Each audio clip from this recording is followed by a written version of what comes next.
It is 9:30 on a Thursday night, and you are tuned in to Beltway Radio and Beyond, which can mean one and only thing. This is ChipChat. Welcome to ChipChat, everybody. I'm Chip. Who are you, Tez? I'm Tez. You just told him, or something like that. Yeah, Tez is he's coming in hot. He'll be here, I promise.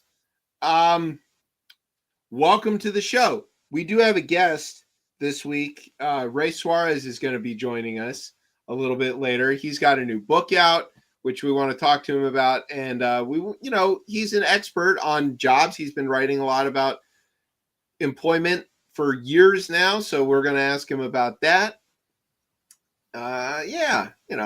Also this week, Trump is doing the fascism out loud. Texas reacts to internet rumors.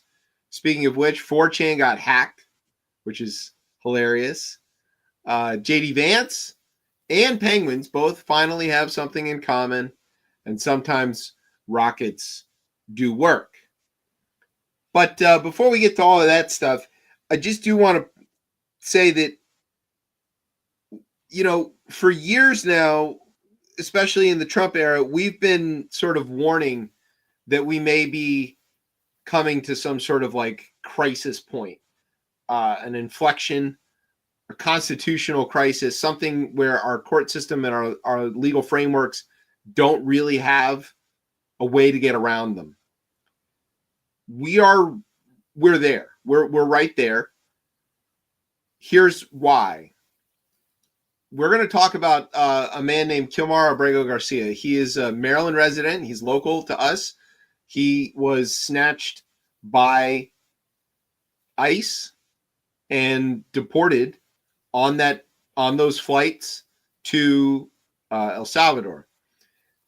He was deported with a group of people, many of which it seems that their statuses are questionable.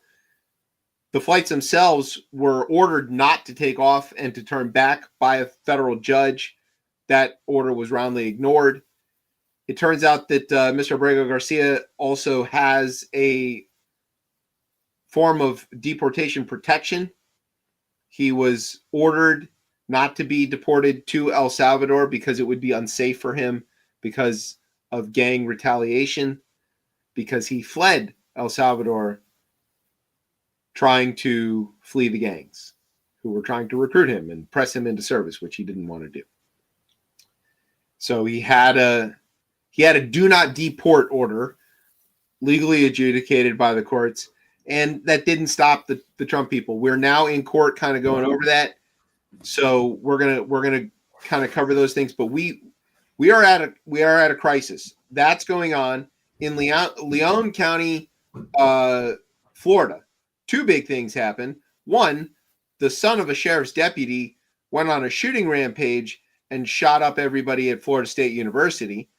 And two, they have in ICE detention in Leon County, Florida right now, an American citizen who was stopped under a law that is currently being suspended because it's unconstitutional. So we have local Florida state troopers detaining people based on laws that are unlawful, that have been found to be unconstitutional, then calling ICE and ICE detaining an American who was born in the United States while his mother is in court showing them his Social Security card and birth certificate, which they admit shows that he's American. However, he's still in ICE detention. He was still in ICE detention for like 5 days. So we're here. This is not the theoretical. This is not, oh, Chip is worrying. Oh, Chip is an alarmist. This is now. We're here. So I will accept various "I told you so" cakes and apologies from everybody else later. Right now, what we have to do is fight. There'll be time for snacks. Anyway, hey Tez, who are you, Tez? You just told him. Don't worry. It sounds like nothing's going on. Nothing's going on. Well, we took a week off, I think, right? Yeah, just a week. A long week. As tradition dictates, when we're off, nothing happens. Nothing happens. So, yeah, it sounded like you were informing everybody that the crisis is now. The crisis is now. We're going to get to that a little bit more before we get into talking to Ray. But we're still in the intro part of the show. Before we get into all of that, I do want to say that last weekend I went to experience a little bit of culture, and enjoy myself with the family. So we went out to the Jazz and Blossoms Festival, which is in conjunction with the DC Department of Parks and Recreation, and also the Words, Beats, and Life Festival, kind of all going on together. And so we were out there to go see our friend Patrick and DP, the PoMCs. They were sort of headlining the event, or hosting the event, I guess is the right thing to say. A lot of the show's friends were out there. Drew Kidd was out there. He played a set with Black People Don't Swim, and he was amazing on the keys as always. Yeah, as always. Guy's just an absolute inspiration. Stan was out there. Do Me Right was out there. Artemis was there. We saw a lot of friends. It was a good time. Kids got face paint. We got silkscreen T-shirts. It was all like the old school. Isn't it Franklin Park? It was at Franklin Park. Yep, Franklin Square. Franklin Square, yeah. And which has been rebuilt since they removed all of the people who were residing there. I was gonna say I watched that happen firsthand because I was working down there during the time, and I was like, oh, they did this really quick. They did. It was very fast. But they installed some bathrooms, which is kind of nice. The bathrooms are nice, and then they have those like it's set up because it's like almost like you could almost like eat lunch, not like standing up, but they have like weird type of like to, I guess, accommodate the people who used to work down there. Yeah, it's got all kinds of and it's got like some water features, that'll be active in the summer months. It's got like a little playground area. Yeah, it's a little playground area over there. There's like adult swings. I feel like I've seen it. I didn't see any adult in the farthest corner of that towards 14th and what would that be? I Street. I feel like in the far corner of that because I've seen adults out there. Maybe I wasn't paying attention to that, but or it was covered up by like some of the gear that they had. Yeah. But in any case, yeah. So we were out there and we had a really good time, and got to experience some culture and some poetry and some dancing and some music, DJs spinning, and of course some MCs, and it was just a good time. And do it while you can. Yeah. And I was marveling at it. I was like, oh, look, this is what they're trying to destroy. They just don't want families having fun. I do want to say something to make a fine point about that, because a lot of times I remember during the Biden administration when the Trump people would say, oh, well, the Democrats just don't want you to have X, right? Or they just are trying to make rules for the sake of making rules, which never made any sense. But now I'm saying something. I want to make sure that I finish that sentence. Republicans and Trump people don't want families to have fun, not because they just hate that, but because it represents the freedom and the opposite of the autocracy and the kleptocracy that they want to perpetrate. That they don't just want to stop us from having culture for the sake of it. They want us to stop having culture because it helps us to be human and to organize. And they don't want us to be organized because they want to steal all of the shit. So that is the end of that sentence. Don't ever forget that the reason that they want to oppress you is ultimately to take all your stuff and put everybody else in poverty and bondage for the rest of forever. That is where they are going with this. So just so that we don't sound like them. I don't want to sound like them. Anyway, also I wore this shirt that weekend. It got a lot of attention. I don't know why. Yeah, no. It's a good shirt. I was just chilly, It's like a little chilly day. It's red. Yeah, well, I don't know if you can see also. Oh, they got the slingshot on there. Yeah, it's got Lady Liberty with the slingshot. Giving little baby Trump the boot. There you go. Oh, he's in it. Okay. I don't think I've always seen just the. I feel like when you've worn this shirt, it's always been when we did this virtually. I don't ever remember I remember seeing the shirt multiple times. I don't ever remember seeing the Lady Liberty with the. Well, there it is. There it is. Reveal. We're doing everything tonight. Okay, so yeah, we went over like what's going to happen in the show. It's going to be pretty crazy. We do have jokes. We wrote a lot of jokes. Those are going to be good. I do promise that, and all of that. So do you have a word, Tez? Do I have a word?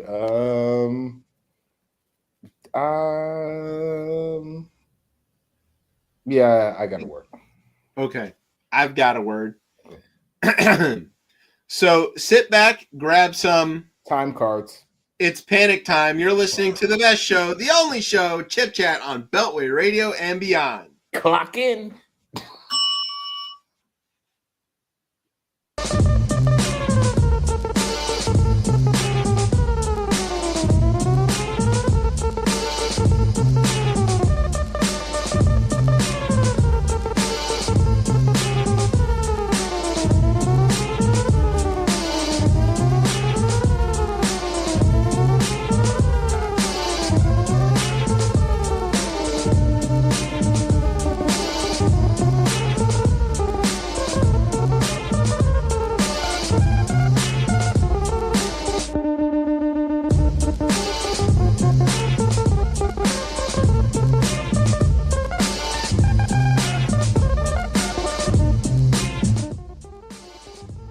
Welcome back to Chip Chat here on Beltway Radio and beyond. I'm your host, Chip. With me is Tez. What's popping out? All right, so before we get into like all of the other things, we do need to just sort of set some background information, make sure everybody knows what's going on. And I'm going to just say for the record, like going forward, even though we're going to be using a lot of Spanish names and words here, that I'm going to use baseball Spanish just so that like all of the non-Spanish speaking gringos can like follow along and don't get caught up in the accent. Which is funny because you're very fluent. I did a wedding in Spanish tonight, actually. So, exactly. Yeah. That's hilarious that the Cortez speaks no Spanish. And the Jewish kid speaks, yeah. Right. So, that being said, we're going to talk about Kilmar Abrego Garcia, not Kilmar Abrego Garcia, but so just like calm down on that. So you've already offended people by saying it the other way. I've offended everybody, both directions. Right, exactly. Everybody's upset. That's how we like it around here. Of course, equal. So, all right, let's get a little background about Mr. Abrego Garcia. He fled El Salvador as a young kid. He was 16 years old after the Barrio 18, not MS-13, right, a different gang, tried to press him into service. They basically were out there, murdering people and his cousins and friends and whatever. And they came after him and they said, hey, your choices are join or die. So he fled and he came to America. He did cross the border illegally.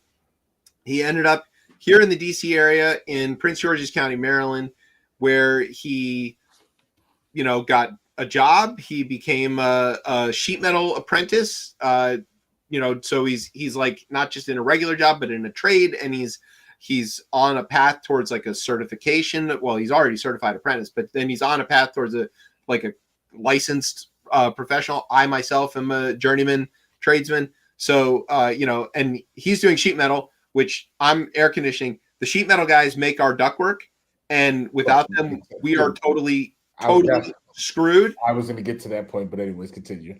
And if you are a tin bender, is what we call them, we love you because we are bad at that, and our hands get all cut up, and we don't know what we're doing. And tin benders can like tuck seams in Pittsburghs without even looking, and it's like watching magic. So I'm just impressed with that personally. Anyway, he's working as such. He got married to an American woman. He has children with that American woman who are natural born U.S. citizens. And he was in his car with his 5-year-old son who is nonverbal and autistic when he was pulled over by the cops for speeding or something like that, some minor offense. They then later turned him in to ICE, and that's where we are. Now, the ICE people, well, I'm sorry, that's not where we are. He got turned into ICE. ICE was like, hey, we're going to deport you. And he's like, well, please don't, because if you do, the gangs will kill me.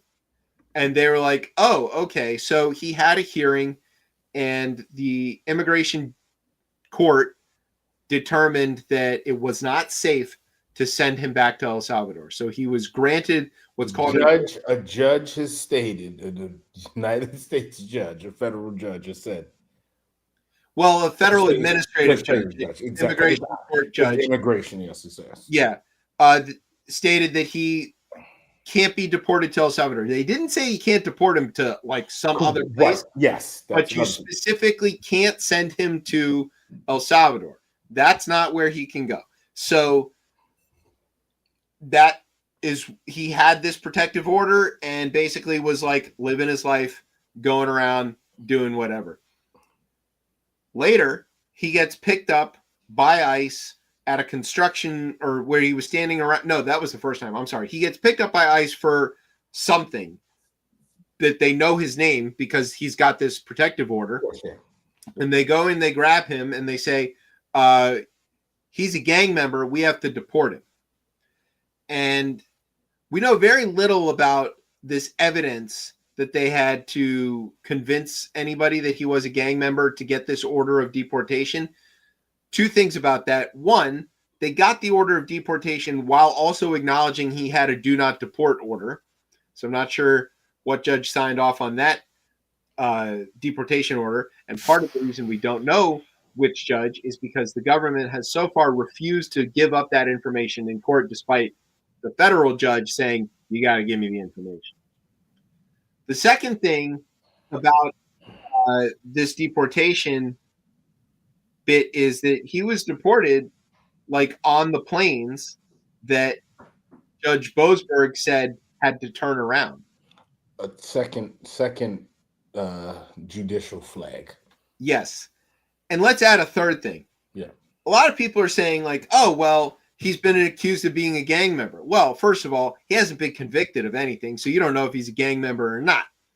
Second of all, in that third piece of information, or second part of the third thing and the big thing, the allegations of his gang affiliation mostly come from this one Prince George's County police officer who is currently himself incarcerated because he was beating on and shaking down prostitutes and then having sex with them. And so I don't know that he's like the most credible of witnesses. It sounds a little like he was just giving up names.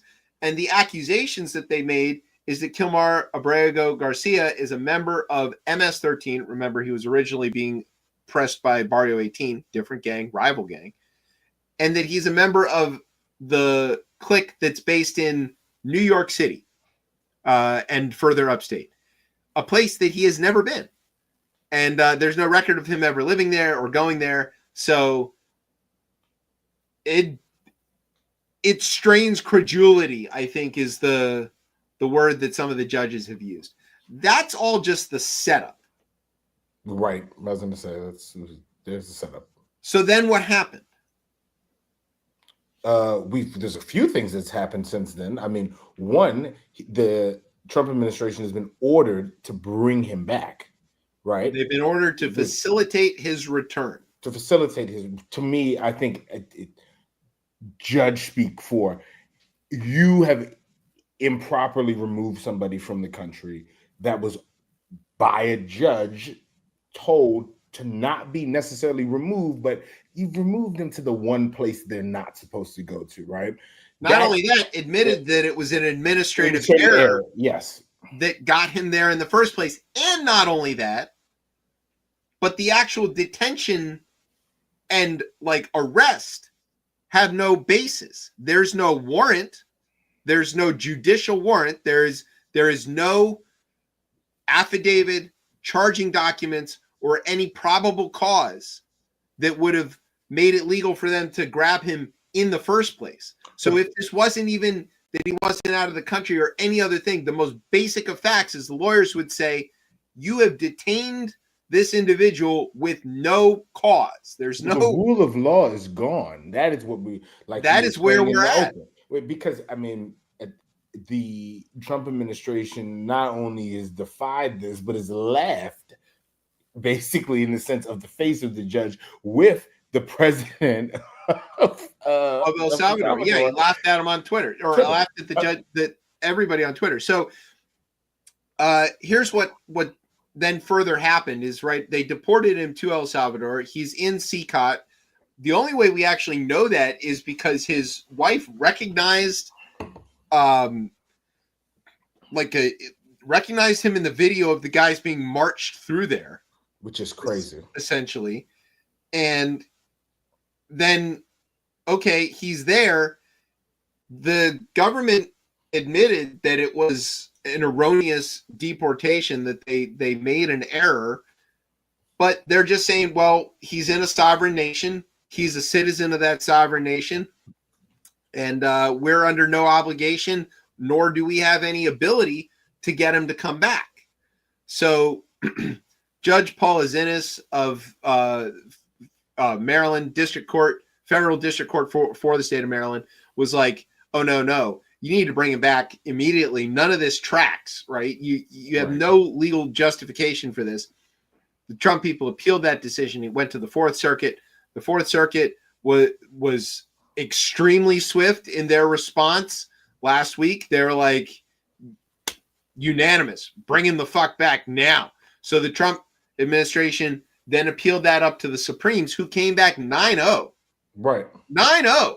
Crazy. That includes neighbor Clarence and Sam and Alito. Yes. 9-0, saying that, oh no, this is not okay. You can't suspend habeas corpus. You can't, like, none of this tracks. And the only thing they took issue with is that the lower court judge used the words effectuate and facilitate his return.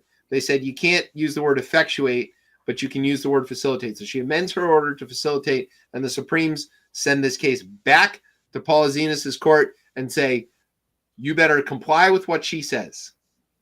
So she orders them to show how they have facilitated his return. Right. And to date, their answer has been this middle finger and this middle finger.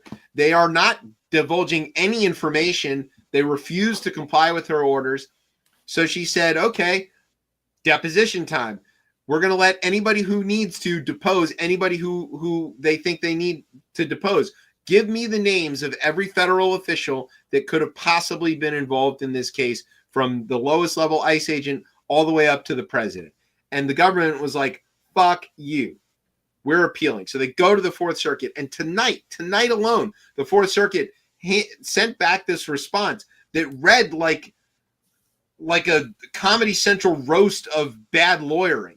They were like, you need to do what the fuck the court said immediately.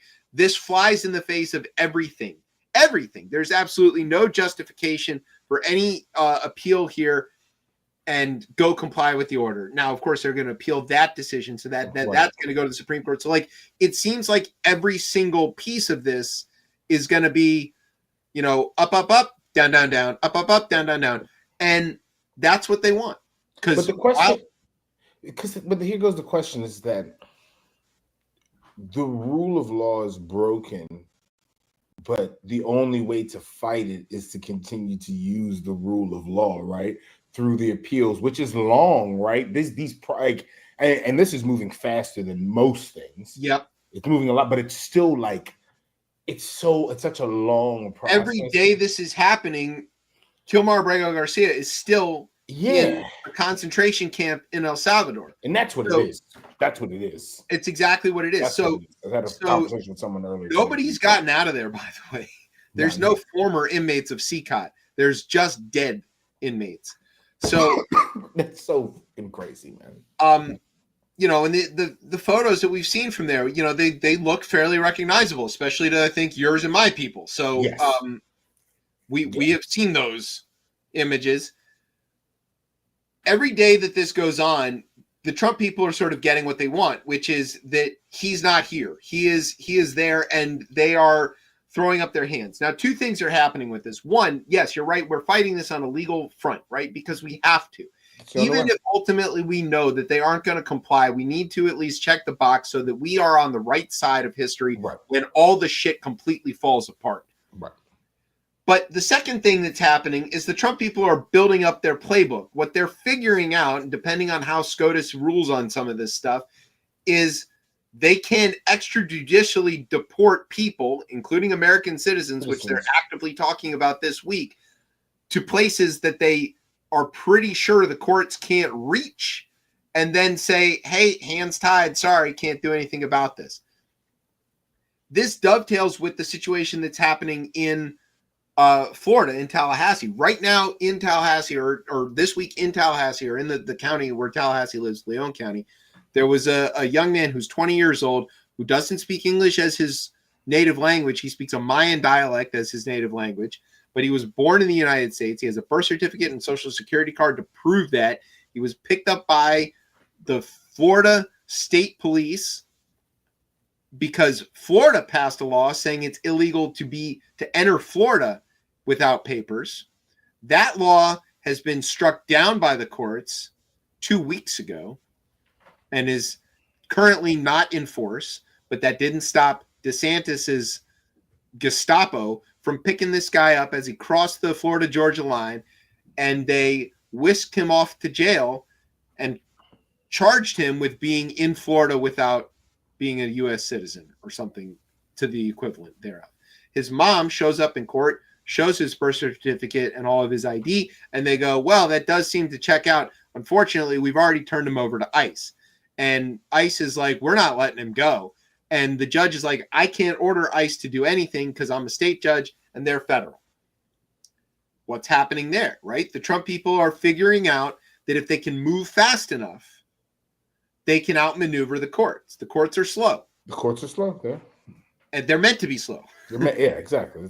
So but the other branch of government, the way it's written down, isn't supposed to go completely apeshit and defy the court. This isn't even in previous administrations, right? Even in the previous Trump administration, right? There have been times where there have been court orders, and I think that was his frustration in the first administration. People would follow through because it's like, well, the court said, like, that's just how it works. And now he's challenged completely how all of this works. And he's figured out the thing that we said all of this time ago, that I said, have been saying, is that he's just going to not comply. He's going to say, you in what army? And we are now here. We are at the point and now this is where the government now, for one way or another, will now have to evolve. The court now has to look and say, all right, what do I have in my arsenal? And again, this has never been done before. So and they don't have much. They don't have much. Let's move this story along in terms of some actual facts. Let's go. Dateline, Washington, D.C. Okay, Chief U.S. District Judge James E. Boasberg of Washington, D.C. on Wednesday, that's yesterday, said that he would launch proceedings to determine whether any Trump administration officials defied his order not to remove Venezuelan migrants from the country based on the Wartime Alien Enemies Act and should face criminal contempt charges. Quote, the Constitution does not tolerate willful disobedience of judicial orders, especially by officials of a coordinate branch, key word there, who have sworn an oath to uphold said Constitution. The judge said in a written ruling, he made sure to write it down this time because the last time they said that it didn't count because he didn't write it down, which is the most ridiculous thing I've ever heard. He went on to say that allowing political leaders to defy court judgments would make, quote, a solemn mockery of the Constitution itself. Boasberg's order is the latest development in a broader showdown between the Trump regime and the federal judiciary, which has blocked or slowed many of the White House's far-reaching actions. The Supreme Court did rule this month that plaintiffs in the Venezuela migrant case filed their lawsuit in the wrong venue, but not that it was without merit. So the Supreme Court said that these guys had to file their lawsuits in the jurisdiction in which they were detained, not in the jurisdiction where the law was broken. That's a little iffy, but okay. But they also said in that same ruling that each and every one of them was entitled to challenge their detention individually, not as a class, but individually, and that the government had to respond to those. The government has so far disregarded that part of it entirely and refused to respond to any of the challenges that have been levied in court, which now has to take place in Texas. Judge Boasberg sort of went on to explain that, quote, it didn't matter, right? Boasberg said that the ruling did not excuse Trump administration officials from filing his orders while they were still in place. He characterized the administration's decision to proceed with the removal flights on March 15th and 16th, despite his order not to, as, quote, willful disregard, sufficient for the court to conclude that probable cause exists to find the government in criminal contempt. And the key thing here, which I think will be a through line, right, for any of these challenges, is when the president, along with members, right, of the cabinet, like, they swear the oath to the Constitution. So what this is going to come down to is one grand case in the Supreme Court, right? And I don't know what case this ends up being, right? Where does the failure to uphold the Constitution mean anything, right? I don't know what that case will be, right? But there will be the case that, because again, when someone will argue that the Trump administration, whoever, they've sworn this oath and they're not upholding it, what is it, the willful, what was it you just quoted on there? Willful disobedience? Willful disregard, sufficient for the court to conclude that probable cause exists to find the government in criminal contempt. So that gets appealed, right, eventually to the Supreme Court, right? Eventually, right? I don't. Why that shouldn't even be appealed, right? Because that shouldn't even have to go anywhere, right? It should be that no, they're in contempt because they've already did X, Y, Z. Yeah, but there's a wrinkle to that. Contempt is a charge; it has to be prosecuted, and the DOJ would not prosecute the charge against themselves.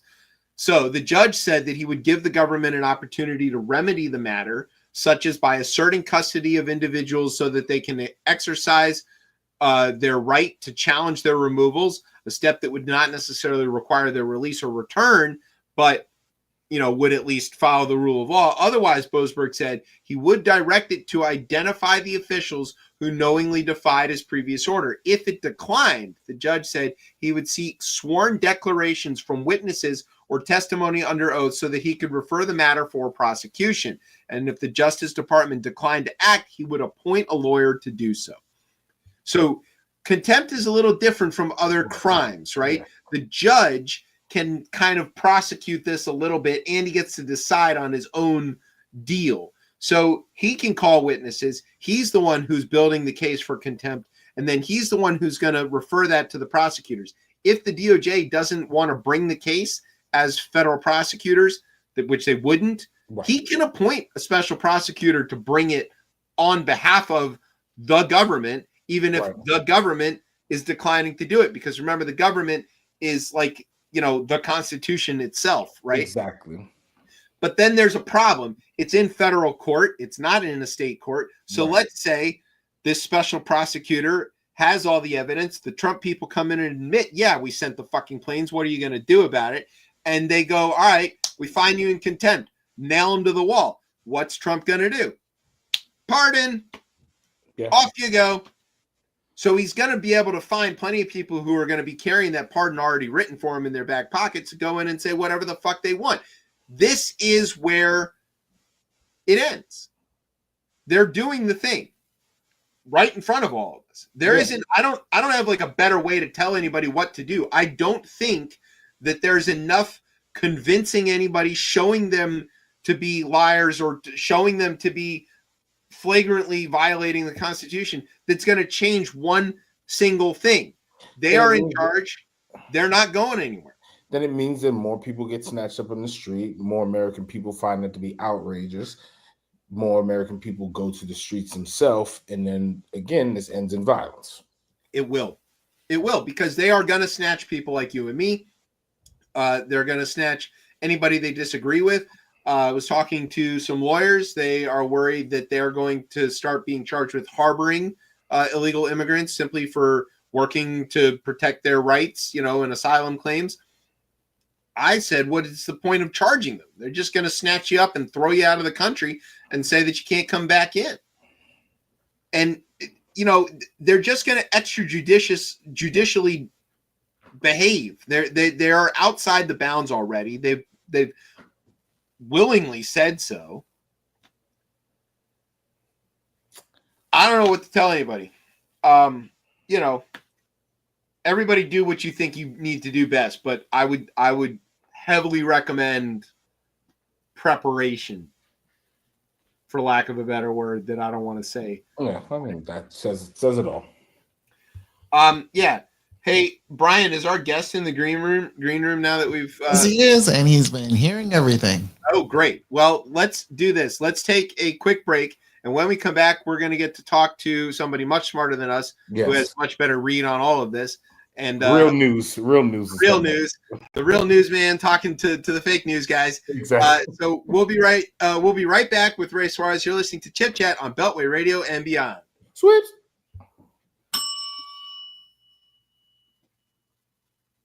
We're in the middle of a hostile government takeover. I wanna talk about it, but I'll be late for work. And if you say, wait a minute, do we have to stop this? We had one, but you didn't want that lady in office. Hostile government takeover. Hostile government. Now that we're a part of a Nigerian prince scam, surprise, surprise, it ended up being a white man. Oh, I just want to know, what the hell do I do? Probably drink. And if you say, wait a minute, do we have to stop this? We had one, but you didn't want that lady in office. Hostile government take over. Hostile government made forward. Hostile government take over. Hostile government made forward. Hostile government take over. This ain't about left and right. You better stop messing around. This ain't about left and right. Need to worry about up and down. This ain't about left and right. You better stop messing around. This ain't about left and right. Need to worry about up and down. And if you say, wait a minute, do we have to stop this? We had one, but you didn't want that lady in office. Hostile government take over. Hostile government take over. Hostile government made forward. Hostile government take over. Hostile government made forward.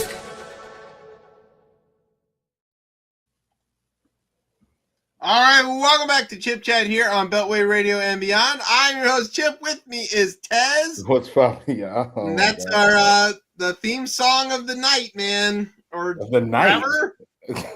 Of the night. Yeah, ever? I don't know. Many nights.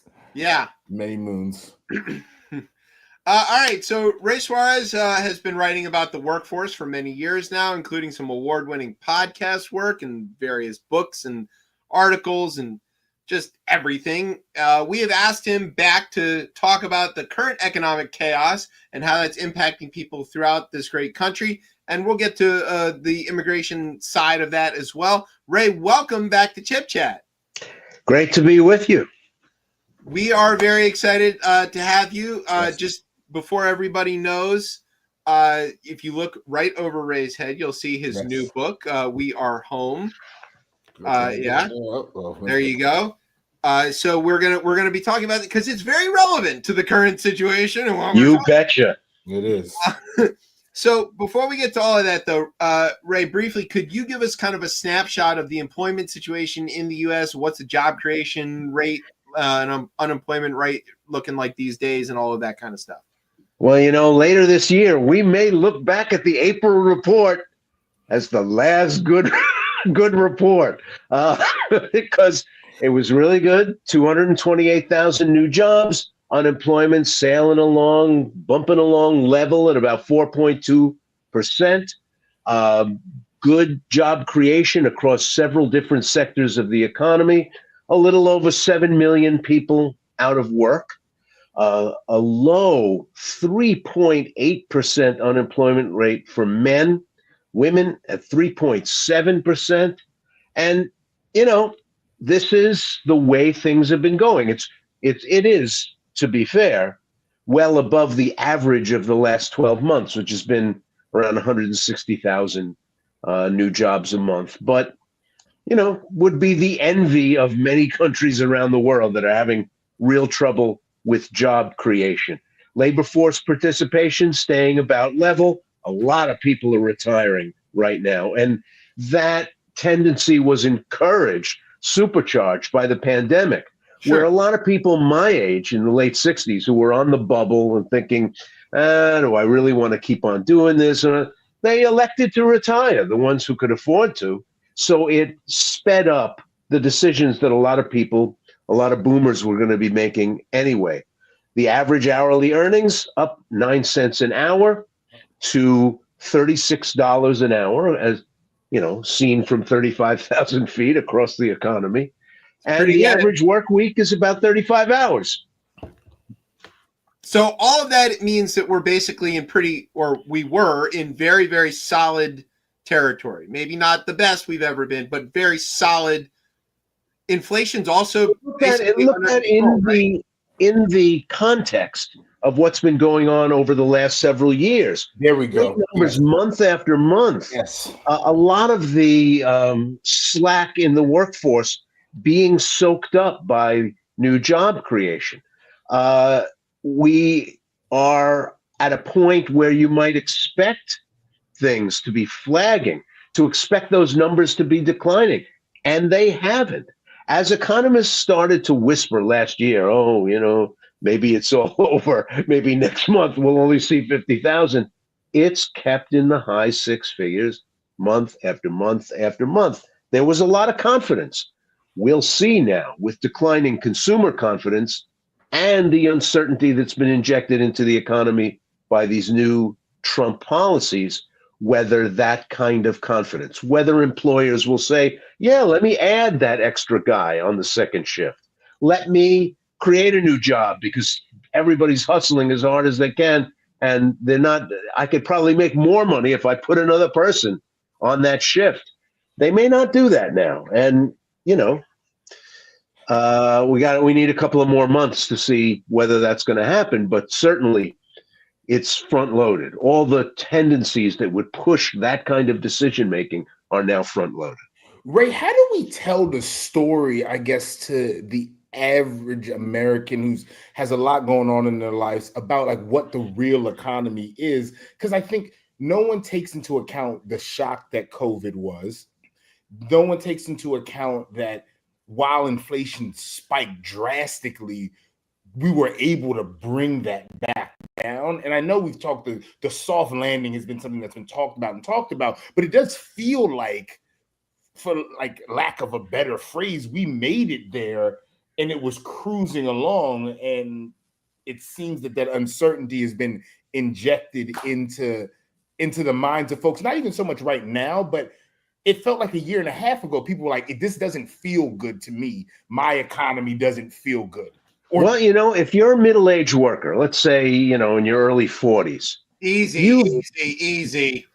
I'm just picking a number out of a hat. My name is Chip. I was like, You have never lived through a sustained period of high inflation. Mm, So this seems like the worst thing that's ever happened, the mm. worst thing in memory. And people who want you to think it's a terrible economy are only too happy to say that we've never had inflation like this before. We've never had mortgage rates like this before. When I bought my first house, I felt like I was lucky to get an 8.5% mortgage. Yeah. Wow. And it was one of those ones that was on an elevator. So it went on to 9.5% the year after that and 10.5% the year after that. Woohoo. Now people are saying, oh my God, what are we going to do? No one has ever borrowed 6% money in the history of houses to buy their house. This is terrible. And it must be Joe Biden's fault. Well, I think the Democrats were terrible in their messaging on the economy. Absolutely terrible. I think there was a tendency to look at some of the crazy things that were being said and say, oh, nobody's going to believe that. That's dumb. So nobody's going to believe that. And smarty pants Democrats just said, well, we don't have to say anything because obviously that doesn't make any sense. So we don't have to defend against it, which is ridiculous. It was like watching political malpractice roll out in real time. And you're saying, why aren't you? Well, this is a campaign. There's two sides here. Why aren't you guys fighting back? It was really weird. As someone who's covered a lot of presidential campaigns, I just couldn't believe it at points because the economy, on one level, Donald Trump is the luckiest politician in the history of American politics because if he had won in 2020, he would have been president for the inflation. The inflation was coming. When the pandemic ended and they figured out how to get all those container ships out of Long Beach Harbor and how to get the containers onto trucks and trains, the pent-up demand, the forces that were creating the inflation would have been unleashed no matter who was president. Absolutely. So he loses, gets to say he really won, goes home to Mar-a-Lago, inflation begins, and he says, well, look, it's because of Joe Biden. And the very tough work that had to be done in order to tame the pandemic had to be done by the new Biden team instead of by him insisting that he really won sitting down in Florida. Historians 40 and 50 years from now will just scratch their heads in wonder about some of the things that have happened in the last 10 years in this country. But those historians are going to be in other countries because historians will be banned in the United States because we'll, in the new dictatorship. I mean, one of the things that you kind of got onto there just about, that the inflation was going to happen, like some of these are kind of cyclical things. Some of these are a bit man-made. Obviously the crisis that we're in right now economically, the Dow is dropping, or the markets in general, not just the Dow, but worldwide, are just on this, consistent slide. That's all totally man-made. There was no like underlying foundational reason this needed to take place. There are, I think, a pretty solid number of economists who would argue that some of the spending during the pandemic relief period did sort of supercharge that coming inflation anyway, because of just the amount of money that's floating around in the economy was going to do that. But we also saw, through that same period, sustained job creation, sustained wage improvement, and wages were, even with that inflation, outpacing inflation. And, while the Fed was able to keep the interest rates sort of under control, to your point earlier about the houses, my dad tells me that getting under 12% was considered a miracle, at the time that he bought the first house they bought here in Arlington. When they bought the house that they live in now, they were like, they got in at 7%, and they thought that was the most magical thing that could have ever happened. So, your point is right on, that there's a lot of people just really don't have a good concept of like the economy. and they don't really, it reminds me of that like progressive ad where that kid's like, what's the economy? And the grownups are all like, what isn't the economy? And it's like, oh yeah, that's right. Nobody knows what is the economy. So, well, look, you had a choice. You had a choice during the early period of the pandemic to let the recession be longer and deeper, or blow money out the door into people's pockets to keep that from happening. But in return, you were going to have inflation. Yeah, no senior official, no elected official ever said to the American people, look, the people who are making some of these choices, this is what they're faced with. We can have a longer, deeper recession with millions more people out of work, or we can have high inflation for everybody. That was the choice.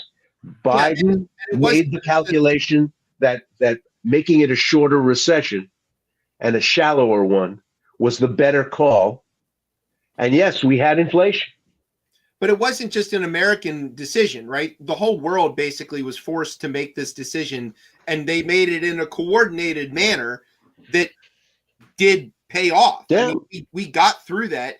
And I would say it paid off tremendously for Americans, because while we were experiencing that inflation and the corresponding job growth and wage growth, the rest of the world was like slowly getting back to level. Like they were not growing. So they were having inflation and not creating jobs. Exactly. So they were having a case of like semi-stagflation that's still happening in other. That's why you saw the European Central Bank lowered rates again today, because they're still trying to get that money like flowing and get that economy to grow a little bit. Germany didn't see growth. Japan didn't see growth. China saw their growth slow to the lowest it's ever been in modern times. And here we were growing at like 4%, a year, and with the inflation that comes along with it. It is all just like this is textbook first year economics student stuff. Yeah, but this is really at this point, like we're all understanding this, right? We're all having this conversation as a bunch of like actual reporters who actually cover the economy, and two guys who read your books. Well, Tez reads the books and I just pretend to read the books. Like we're having this conversation because we're academically approaching this, but Tez was kind of on that, like nobody felt this. They didn't feel it in their heart. Absolutely. And that's a really important, potent part of this whole story. People felt bad. People felt, and we're not talking about a couple of people. We're talking about tens of millions of people who feel like they're not hitting their marks. They're not living out their dreams. They had bigger hopes for themselves at 30 and 35 and 40. They feel like they're strung out on debt. Yes, there's a lot of that kind of heartache in the economy, and somebody had to acknowledge it. And I think the way Donald Trump acknowledged it during the just completed campaign was kind of silly and not founded on any fact. But I think the way the Democrats ran away from it didn't do them any good either. It's very difficult to tell people that we're doing better, but that you understand why they don't feel better. That's a hard thing to say, because but you got to say it. If that's the truth, you got to say it. Yeah. Well, so speaking of truth, have we started to see any of the impacts of the tariffs on the workforce yet? And if we haven't, what are the sort of likely outcomes here? We've heard all kinds of wild predictions all over the place, but I want to know what you think is coming. Well, part of the problem is that the tariffs are on again, off again. They're 25%, they're 50%, they're zero. They start in 3 months, they start next week. The pipeline of goods from China is vast and full. And I think the flow of goods from China is either going to slow or immediately get more expensive. And to say winning a trade war with China will be easy, you either don't know anything about China or you don't know anything about economics. I'm not sure, but either way, it's not a good look. I think he's in both. Yeah, I'll choose column C.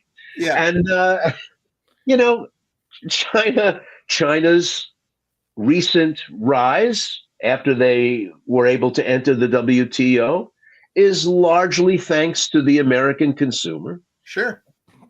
When you walk into a Walmart, when you walk into a Costco, when you walk into a Best Buy, it is full of things made in China.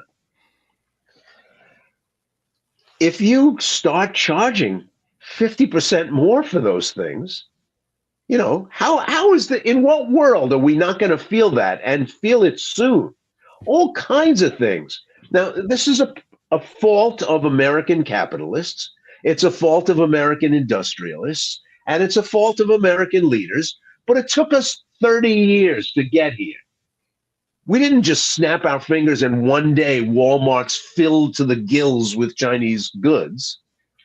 The Chinese, one by one, targeted product lines. Sure. Whole industries, bit by bit by bit. And then bought, they disassembled factories in the rest of the world and just simply brought entire factories to China and reassembled them. Yeah, or To stole make them. socks, to or they make bought gloves, brands. to make medical equipment. Yeah, One by one, becoming either the sole or the dominant producer of everyday consumer items. 65% of the world's socks. I mean, conservative estimate, 8.1 billion people. That's 16 billion feet that they're putting socks on. So, the idea that we are suddenly going to make everything from China way, way more expensive, and then like magic, like crocuses, like daffodils, factories are going to spring up around America making socks and gloves and baseball gloves and bats and bicycles and pills. Everything is ridiculous. And when American factories do start to make those things, they're not going to be cheaper. right.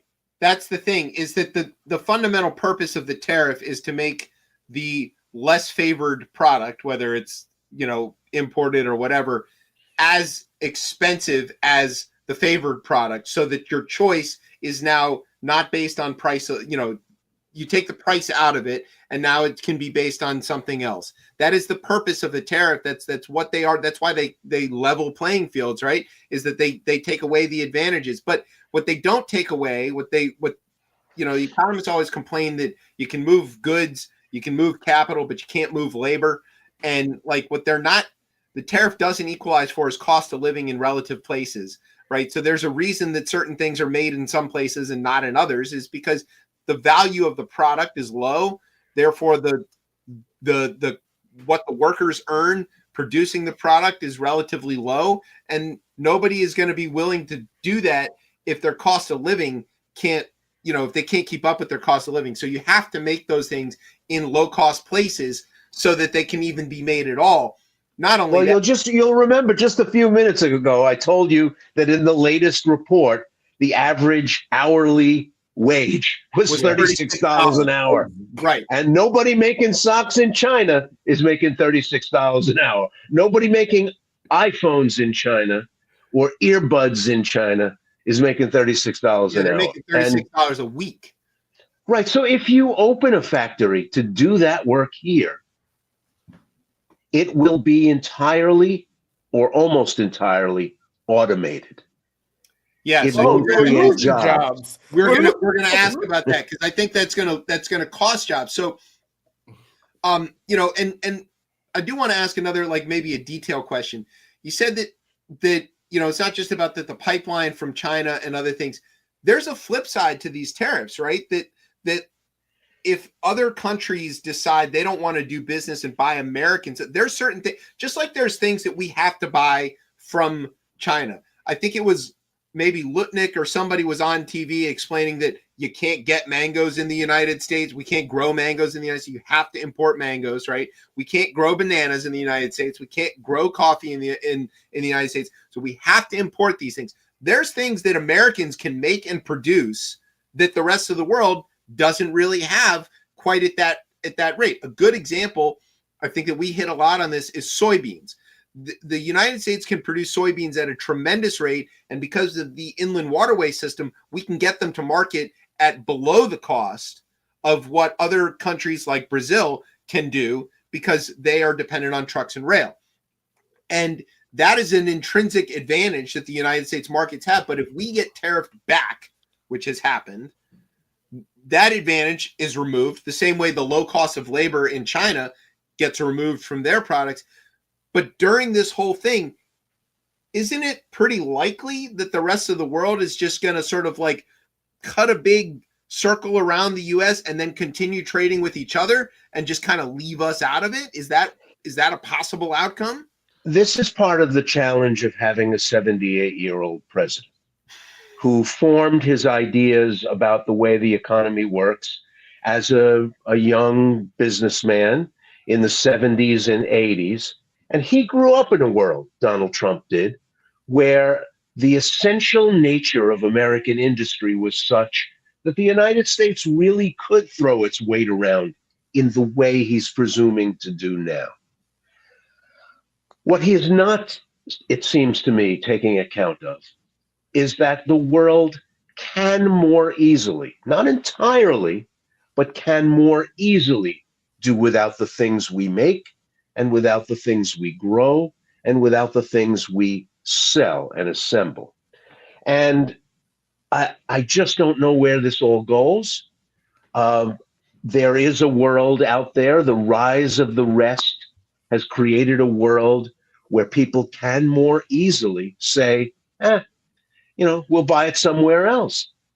And because we did it. Right. When I was living in Chicago, I lived near a big empty factory that used to be the Play School factory that made Play School kids' toys. Sure. That factory moved to the South to chase lower hourly rate wages in states where there were no right to work laws. Then it moved out of the country entirely, and toys are very, very heavily made in China now. Yeah. When I was a kid, I would look at the labels on bath towels and stuff like that, and it was made in the Carolinas. Right. That moved to Central America and then out to South Asia and East Asia. We don't even make those things. So the rest of the world can very easily do without us when it comes to shoes, clothes, electronics, but even more high-tech production materials, lathe and machining materials, all kinds of complicated machines that we used to assume you needed the United States for. You don't need the United States for. Right. Why should we assume that we have some sort of major technological edge on the Chinese at this point? I don't think that's true at all. And I think we do. But for instance, a good example of what you're talking about is Boeing. Okay. They could be cutting their throats over there, because if you speed up the rest of the world's adaptation to a world without us, Boeing is screwed. Oh, absolutely. Because Airbus will say, hey, Air Ghana, hey, Nigeria Air, we'll sell you planes, and we won't do these crazy things, these unpredictable flights of fancy policies. We'll just sell you planes, and then we'll fix them when they're broken. How about that?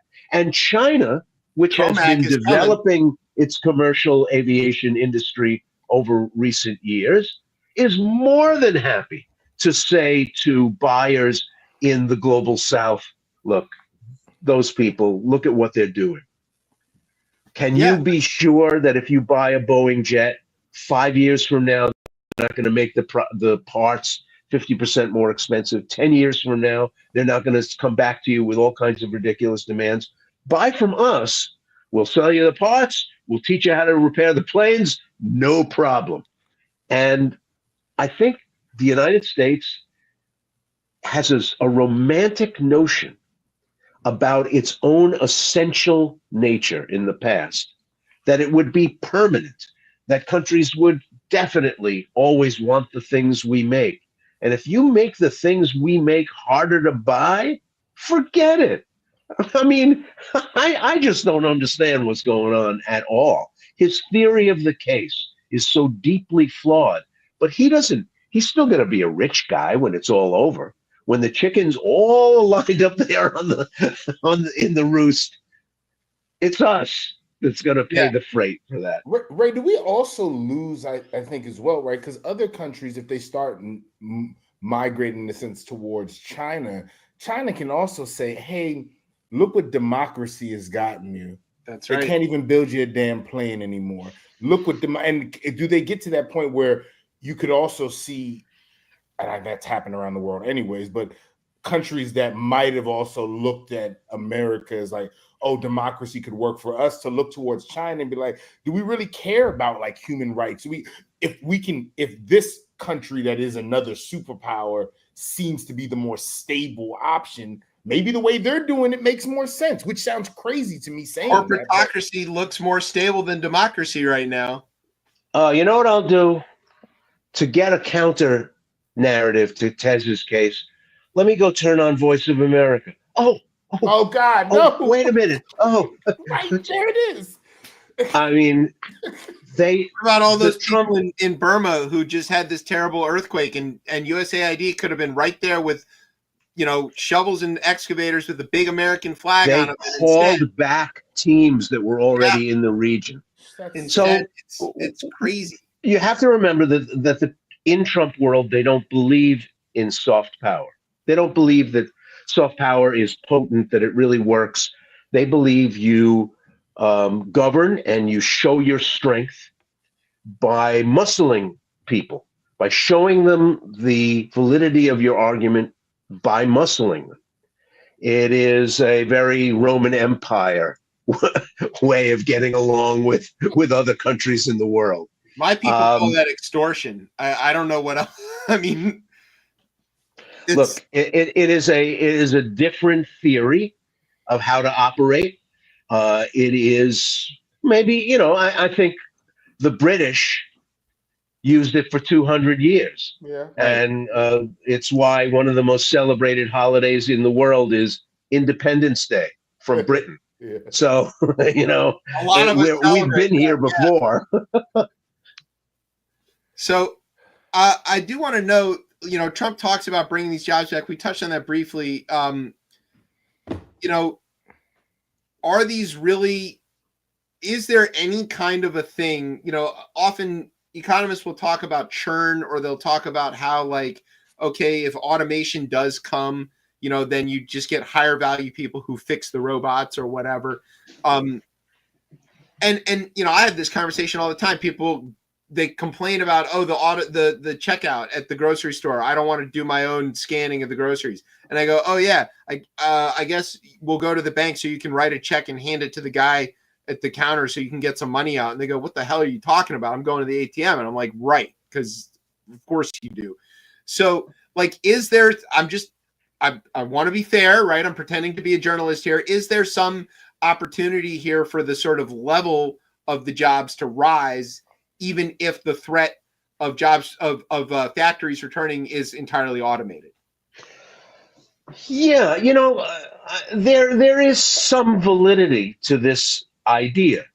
The notion that every production job in whole industries had to be lost was never a valid point. No, it never turned out to be the case. They just changed. Masters of industry made the decision that by taking advantage of new globe-straddling supply chains, they could also look for the cheapest labor and make their bones doing that. So, I was on television for 25 years. I buy a lot of men's suits over the years. I buy a lot of men's shirts. Brooks Brothers, my favored store.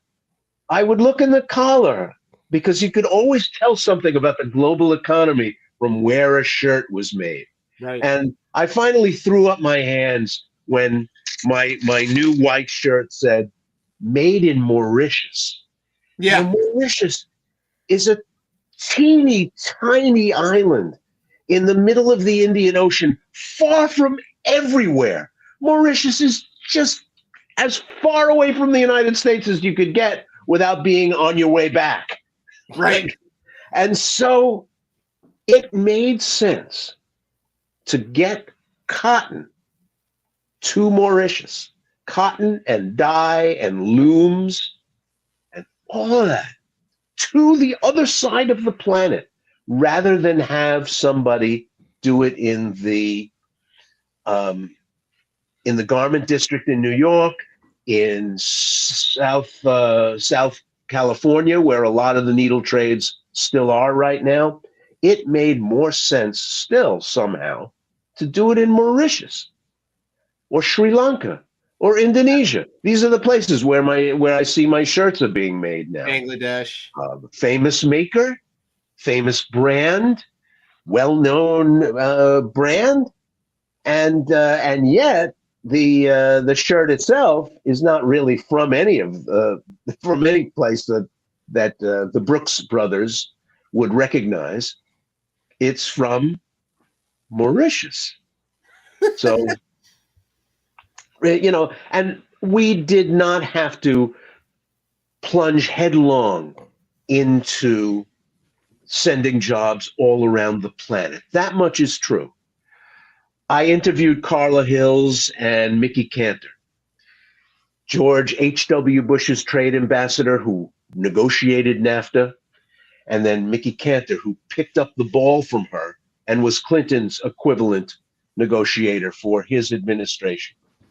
And they both said, look, there are a lot of advantages that NAFTA had to a developing North American auto industry, for instance, so that lower value parts of the job of making a car could be done elsewhere, and the highest value parts could still be kept in the United States, or else you'd lose the entire car. Right. So Bramley in Ontario made Caprices, great big cars. And, a lot of the parts were made in the United States. A lot of the parts that were being slapped into that car actually crossed the border again and again. Right. Because there was no tariff. You could do parts of the job in whatever part of the country it made sense. Same thing with the evolving relationship with the Mexican auto industry. So parts were made in Hermosillo and put into cars in Texas, in light trucks. A lot of America's light trucks are made in Texas. If you put tariffs on those parts, that stops that process dead of making other North Americans rich, of keeping industries that do have some critical relevance to our economy in North America, and in the bargain, keep Mexican workers at home because there's profitable work for them to do instead of crossing the border looking for gigs in the United States. I mean, there were all kinds of good arguments. Yes, NAFTA was going to involve job loss. Was it in America's interest to, if there was going to be job loss, make sure those jobs were in northern Mexico and in Ontario and Quebec instead of in Indonesia and Thailand and Mauritius? Right, because people in northern Mexico come across the border to buy American stuff. And you bet. That's a sort of a common thing. All right, since you brought up immigration, here's what we're going to do. We want to take a quick break. And then when we come back, we want to talk to you about the sort of immigration side of this economic chaos coin, if you're okay with that. And then we'll be right back with more from Ray Suarez. You're listening to Chip Chat on Beltway Radio and beyond. Sweet. I don't like them putting chemicals in the water that turn the friggin' frogs gay. Do you understand that? Turn the friggin' frogs gay. Serious crap. Gay. Frogs, friggin' frogs. It's not funny. I'm gonna say it real slow for you. Gay. Frogs.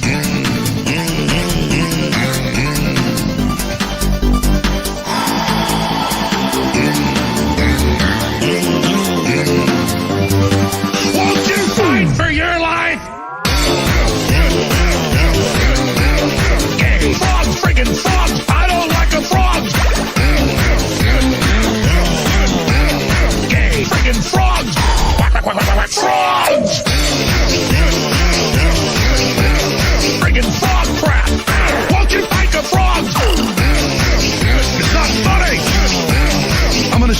real slow for you.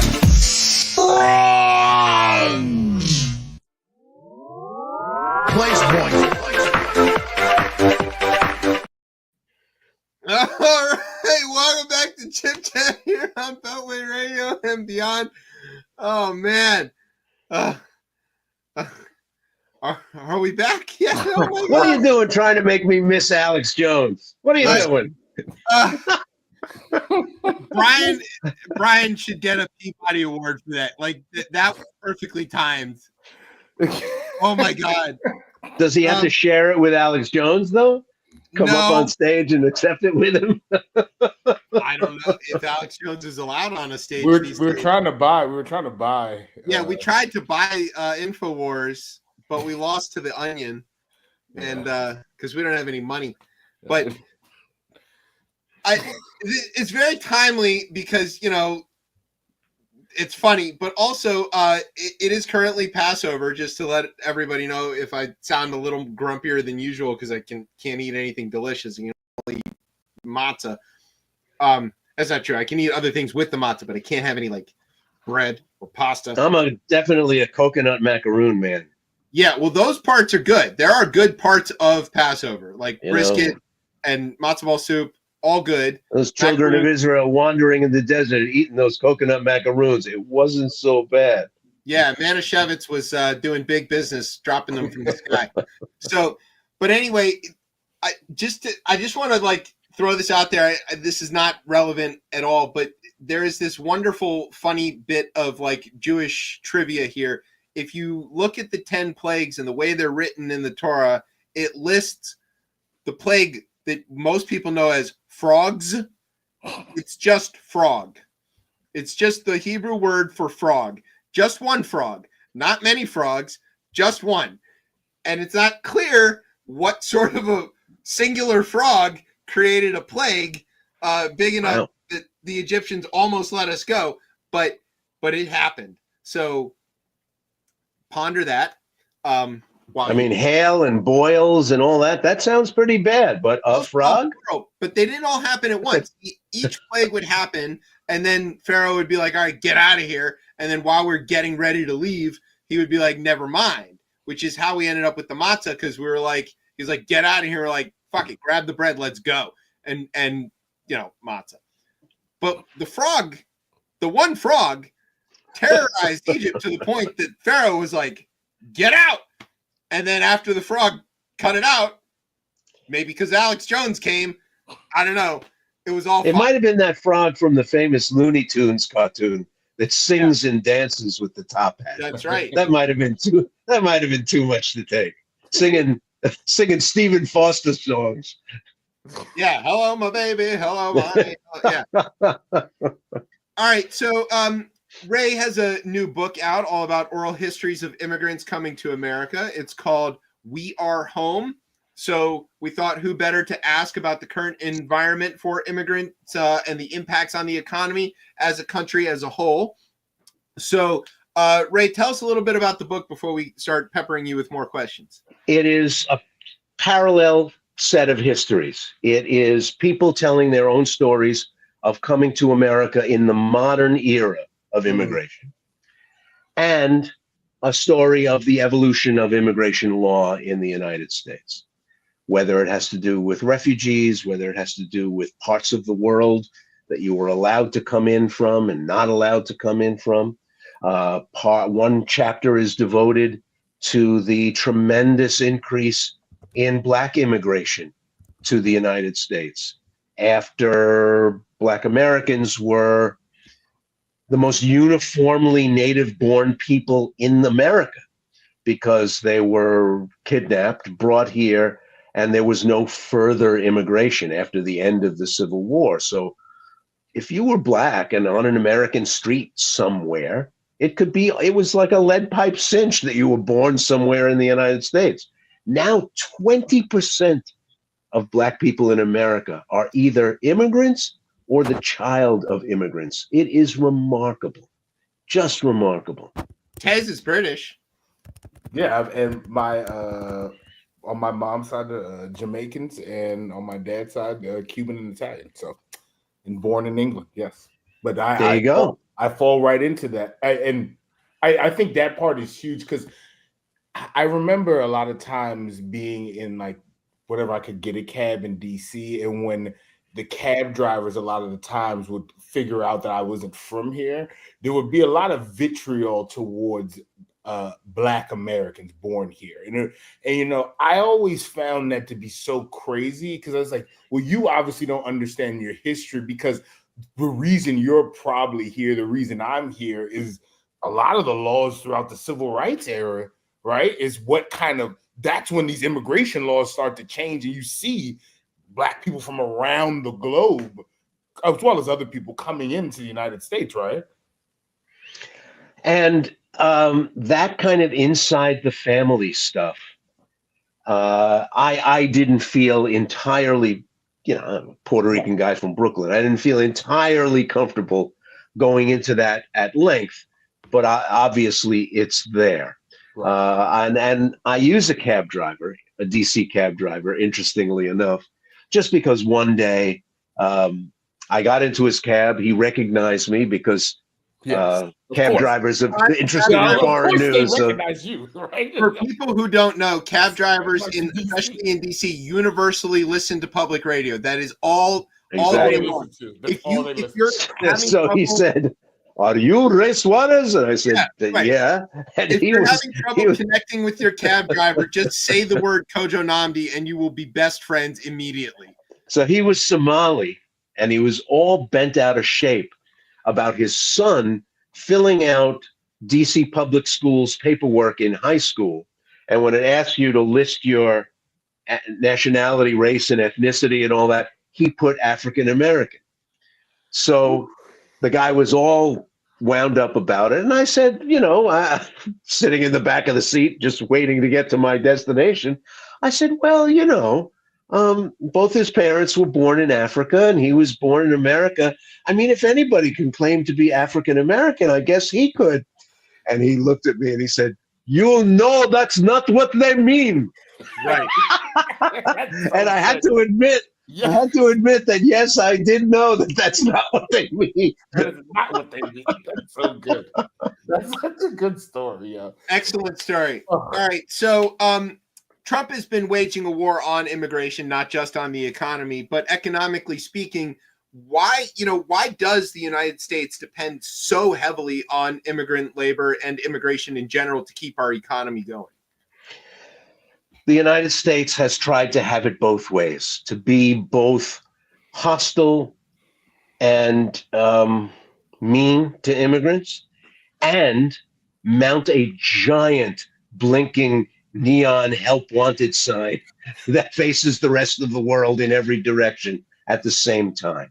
We've never really come to terms with what that means. We don't have a lot of babies. We are below replacement level in our fertility. So the military and colleges and factories and farms are going to need young, strong, smart people to do work. And we're not going to have enough of them. We have a more mild form of the Chinese problem of too many old people and not enough young people. We're lucky it's not as bad as it is in China, but it's still a problem. And we are not encouraging the very people who could help us out of it. Yes, we still do have pretty high levels of legal immigration. But in general, if you go to a dairy farm, as I did, in Wisconsin, in Minnesota, in Arizona, everybody sticking a valve on a cow's udder is a Spanish-speaking person from Mexico or Central America.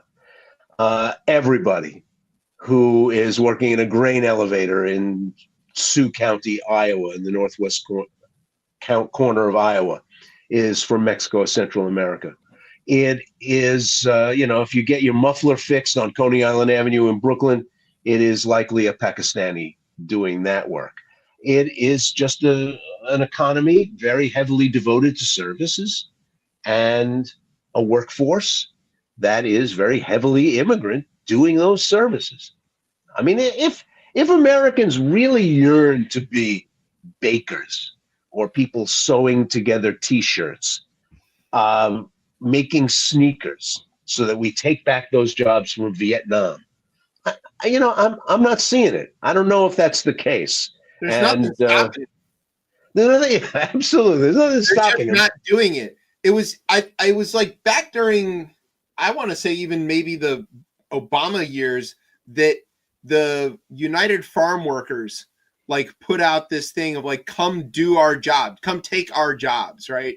And they said all of these people who are saying that immigrants are taking American jobs, here's our jobs, come and take ours, we'll let you do it. And 3 people showed up, and one of them was Stephen Colbert, who then like went to Congress and testified about how picking strawberries was hard. He didn't realize he'd have to bend down to do it. And like, it was a whole thing. There's huge sectors of the economy that depend on immigrant workers, like meat packing, agriculture, as you mentioned, dairy, as you mentioned. I guess that's part of agriculture. I think a lot of the energy sector is very heavily dependent on immigrant workers, working in the extractive industries. Trucking is massively, I don't know if it's dominated yet, but it is very heavily immigrant driven. Like, and these are critical. People think of these as like quintessentially American kind of jobs, but without them, like, our identity as a nation full of, the truckers are like the cowboys, right? And the farmers are like, a white guy named Ted with a hayseed in his mouth. Like, that's not even close to true. Hasn't been true in a really long time. Is the hostility towards immigration, legal or otherwise, likely to damage those sectors of the economy in a way that we may not really be ready to manage?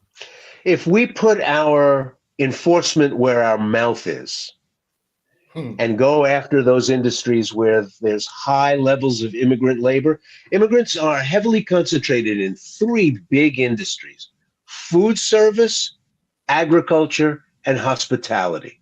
Right. And if you stay in hotels, or you eat in restaurants, or you like food, if you want to go to your supermarket and find food there, know that those are industries that are very heavily dependent on immigrant labor. And if you want to pay $5 for a strawberry, if you want to pay, $7.50 for an eggplant, yeah, I mean, I guess mass-produced crops can be done all by American labor or automated. Immigrants are heavily represented in those parts of the industry that are hard to automate. Right. And I'm glad you brought up strawberries. Strawberries are a perfect example. They haven't yet figured out how to get a machine that will pick strawberries without damaging so many of them that you lose the profit on a field of row crops like that. And in soft fruits in the Great Lakes region, southwestern Michigan and northeastern Indiana, it's all done by Spanish-speaking people. And ironically, these were men who did this work in St. Joseph's County, Michigan, places like that. They would come up from Mexico, do the work, and go home. Sure. And over time, the United States, as a matter of policy, made the border harder every year, harder to get across, more expensive to pay somebody to sneak you across. And finally, in concert with the farmers who were building small cabins for them to live in and all that, so they wouldn't just blow through town just to pick that crop or service that crop. Well, they said, I can't risk going home. I won't be able to come back when you need me. So they're going to stay. And let's talk a little bit about biology here. What's a young guy want if he's going to decide to stay in northern Michigan instead of going back to his hometown? He wants his wife or his girlfriend. Sure. So they would smuggle them across. And before you know it, there are kids who need ESL in the elementary schools. There are tiendas, little stores and a sort of growing little Mexican town in places where immigrants had not really been settling for 100 years. We did that. We did that. We created those places in Wisconsin and Michigan and Indiana and Illinois. We created that by creating no alternative system for people to easily get back and forth. The farmers said all the bureaucratic answers that they got from Washington in the form of new methods for filling that workforce were overly bureaucratic, overly security minded, and just too unwieldy. You want to meet people who employ illegal immigrant labor? Go to the RNC. In Right. 2 consecutive Republican National Conventions, I was at buffet tables talking to guys, and one guy was building subdivisions in the Atlanta suburbs. And I said, well, do you hire undocumented people? He said, well, yeah, I can't get anybody else to hammer roof shingles in July. Right. Right. Okay. Go ahead, Tess. Sorry. To your point there, when you were saying that, right, they can't even necessarily afford to leave because if they leave, they're not going to come back, or they wouldn't be able to come back, and then their families go there. I think the stat from like a lot of the folks who ended up showing up on January 6th, they said most of those people came from areas where they said that they felt there was an influx of these, like, again, what you just said there. And it's almost like, well, you're frustrated with that, and that's caused you to go riot and try to tear down democracy. But it's also how you benefit from it at the same time. And it's like, it's just really a mind fuck, for lack of a better. That's the word. That's the technical term. Yeah. I'm baffled by it. Because it's. But like, Tez, along with places where they do see that kind of increase, in farm towns in Iowa and places like that.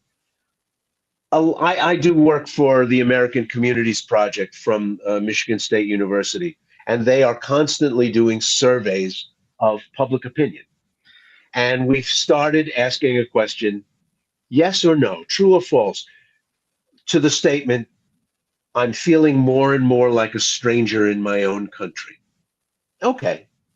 It's a way of getting people to talk about their feelings about those kinds of things. And some of the places where the numbers are very high actually have very few immigrants. Right. They have this feeling that immigrants are overrunning the country, even though they don't see them themselves. I was in a county in southern Missouri. There's 98% citizen, 97% white. And people were saying, yeah, I do feel more like a stranger in my own country. And I'm thinking, why? Why? We could stand here all day and never hear anybody speaking another language. We won't have any problems with people who are not supposed to be here in the Ozarks. There just aren't that many of them. But they know in the next state or in the next county, they have anecdotes. When I was in southern Missouri, they talked about the chicken plants, which are in northern Arkansas. They're over the state line in another state, but people have this feeling. Look, people going to feel what they're going to feel. You can't change that. But that growing idea that immigrants are overrunning the country has driven part of the moment that we're in now. In 1910, 14% of people living in the country were born in another country. And that was at the end of an era of huge numbers coming in. We are now at that 14% level again in the 2020 census. 110 years later, we're back up to that. Roughly 1 out of 7 people in the country was born somewhere else in the world. And we're losing our minds. I mean, people are marching around statues of Robert E. Lee chanting, "You will not replace us." Yeah. There is a portion of our population that thinks it's totally cool and likes getting Thai takeout and all of that. And then there's a portion of our population that's telling my surveyors from the American Communities, I feel like a stranger in my own country. It doesn't stop them from eating tacos, I would point out. And does also, not. like, you know, But it stops them from eating good tacos. it does, because they don't know how to order them. So it is sort of like a thing that I think Mitt Romney called the magnets. He said if you turn off the magnets, then the people will stop coming, right? And the idea here is we do have industries, not to be too particular about it, but construction, since you mentioned that, meat packing, agriculture, these things depend not just on immigrants, but on illegal immigrants, because the people who are making the money simply could not make a profit at the prices that Americans are willing to pay for these products if they have to pay a fair wage. So they are dependent on being able to abuse these workers, underpay these workers as a business model. That is their method, right? Like the minimum wage doesn't apply to farm workers. So they can pay them on piecework and not have to pay a minimum wage. If Americans are doing that job, there's not a chance they'll do it for even the $7.25, let alone for a piecework wage, because their cost of livings are so high. As you mentioned, the farmers are doing everything they can to keep these people here. All I'm saying is that, like, if there's this huge thing like where the country is hostile to the workers, to the immigrant workers, at what point do the people who depend on them, and I am talking about like the guys you met at the buffet, have to stand up and, like, whether they want to or not, defend the status quo or defend the access to this labor? I'll give you 2 times they did. They did.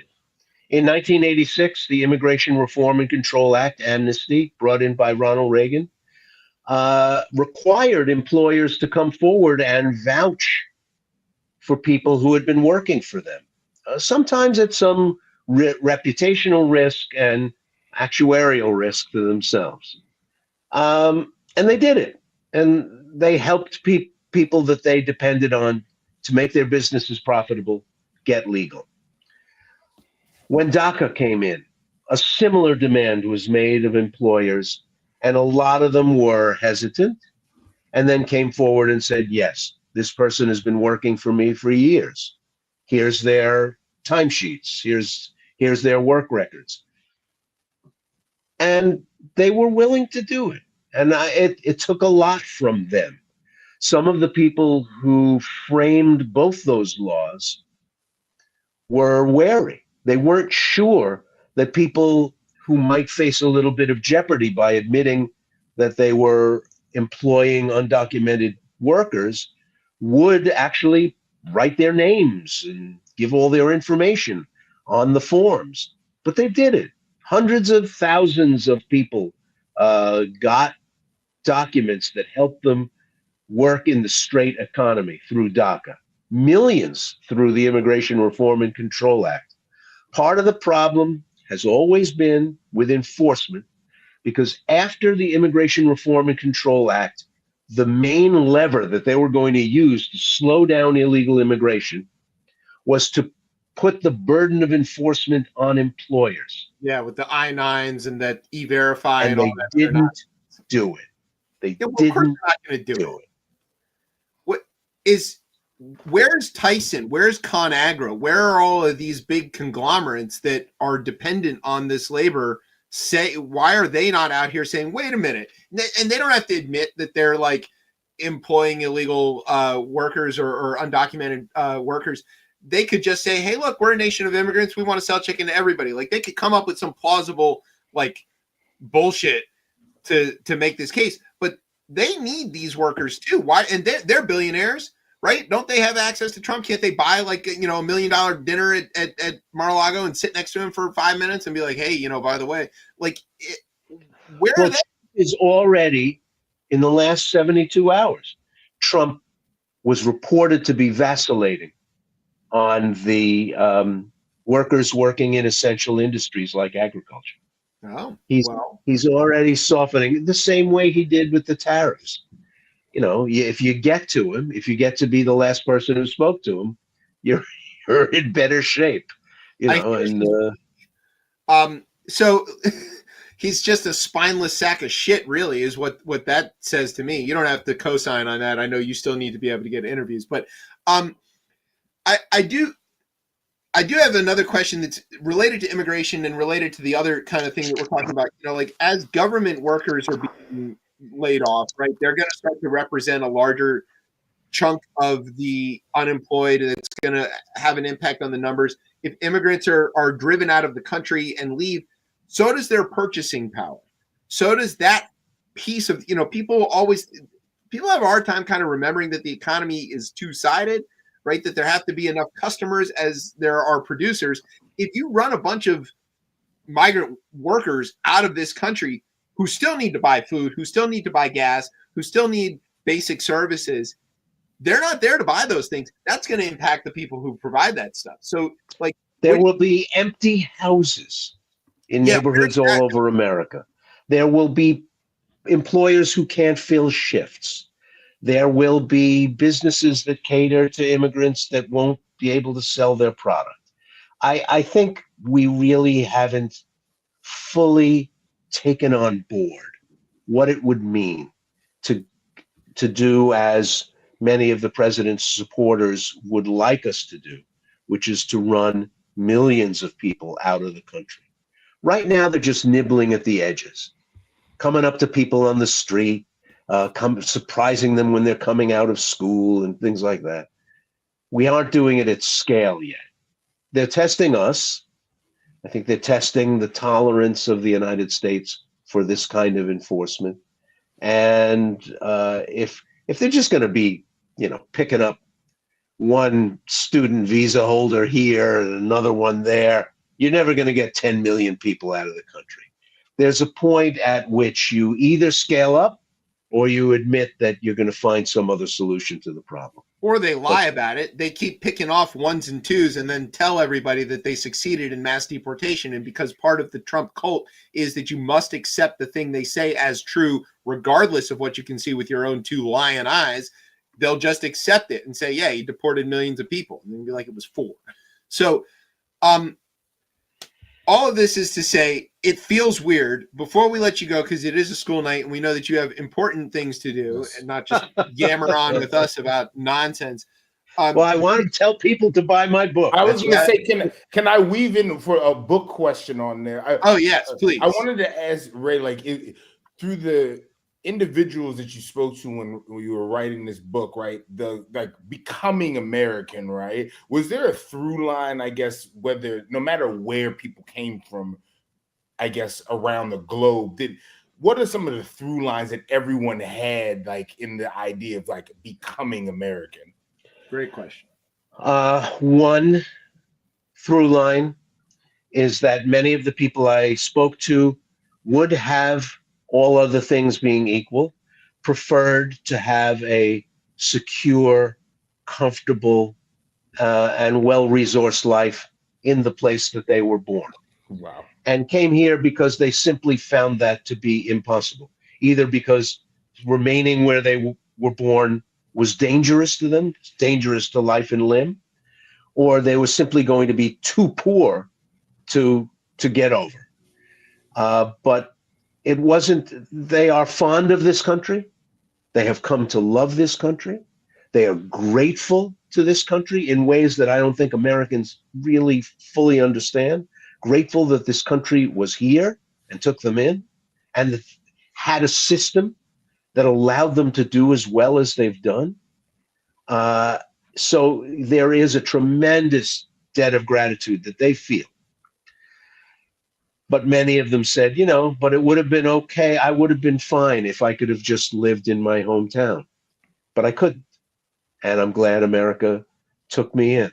Several of the people that I interviewed joined the military as young men. Wow. And saw it as a road to really becoming American and really understanding the country. And all of them look back on their time in the military with some affection and take a lot of value from it. One guy I interviewed who said that he was always a little ambivalent, but never felt more American than when he went to his first protest and he took his kids. Wow. And he said, the secret police watched me when I protested in my home country, and here when Donald Trump put in the Muslim ban, I grabbed my kids and I ran to Dulles Airport and we made signs, and I really felt like an American. And that guy got in touch with me about a year later and told me about his son joining the Maryland National Guard and how proud he was of him. I think they are our secret sauce as a country, our underappreciated resource. It's like finding a tremendous gold mine under your feet. And I hope that people read the book and realize just how grateful so many of these people are to this country, because I think it would change some of the discourse. Our immigration discourse has been pretty bad. We have all kinds of distorted ideas about immigrants and crazy ideas about them. And, you know, a lot of the people I interviewed came in undocumented and got legal over the years, one way or another. And you know, they did what they felt they had to do, and they're not particularly proud of having broken the law, but you know, desperation creates circumstances where you feel, look, this is what I got to do, and they did it. Somehow the stories when you hear about people sneaking over here from Europe around the turn of the century and doing whatever they had to do to make it, those are like hero We stories. love those guys. Yeah, those are heroes. Those guys, we love those guys. We had a guy on. His name is Jack, and he's from Togo, I think, and he explained to us about like how easily somebody can lose status. Essentially, that they can have status, they can be here with status. And something could change, a circumstance could change, even something outside of their control that could make them no longer have status. Like we're seeing that in real time now, just now how we're easy seeing it that is. happen. Like, but in those cases, it was usually like accidental or something like that. And now it's like directly intentional, where people are having their status revoked, you know, for reasons that don't seem to be following due process or anything like that. So, you know, that I always think about that edge, right? That so many people, you know, but for the grace of God go I, that a lot of people I know, even people I know who are militantly Trump supporting anti-immigrant, are themselves people who overstayed and got legal, or people who crossed the border and got legal, or whatever. Yeah, So, if you're a legal permanent resident right now, you ought to look into taking your citizenship. yeah, well, there was that guy in Vermont who went to go take his test, and the ICE guys grabbed him there at his naturalization interview. A German. Go figure. I wanted y'all to know how crazy that is for me, who became an American citizen a week after January 6th. And it was crazy then, right? Because I was like, do people really believe in this? But to even be going through that process right now would be sheer frightening. Like, I'm also a person who traveled for the longest time with my permanent resident card as my baby picture. Never thinking about it. Got in and out of the country multiple times. And I can't even imagine showing up to customs now with that and being whisked away. It's insane. So, all right. Speaking of whisked away, we are going to go. We have like the third half of the show to get to, but we want to say thank you so much, Race Rise, for being one of just the best. We've had this like streak of great interviews the last several shows. So, Ray, we want to add you to that streak. Thank you for being part of this and for always being so gracious to give us all this. Go buy the book, everybody. Please go buy his book. It's called We Are Home. He has like several dozen books. You should buy all of the books. Do you have any like speaking engagements or anything coming up that people can catch you on the like you're kind of doing a bit of a book tour thing or well, yeah, I'll be out in Lafayette, California next week, speaking at the Liberty Library and talking about freedom of the press and what it would take to have a working class news media in this country again. And so come out to see me in Lafayette, California, and then the next night in Oakland at Cleo's Books. And come say hello and buy a book, and I will sign it. Fantastic. Look at that. See? We're making connections. We're helping people. We hope there's still freedom of the press, so we don't get thrown in the gulag. I can speak Spanish. I can get in and out. CCOT. I could do that standing on my head. Tez is in trouble. Yeah, which is odd. I don't know. I don't want to see you with your shaved head being bent over and having to walk bent over across the prison floor there. I don't want that. Even if you can speak Spanish. I don't want anything to do with that either, personally. But just in case, I'm prepared. Okay, we're gonna take a break. Thank you, Ray, for hanging out with us. Really appreciate it. You're listening Good to see you, fellas. On Beltway Radio and beyond. Thanks, Ray. Bye-bye.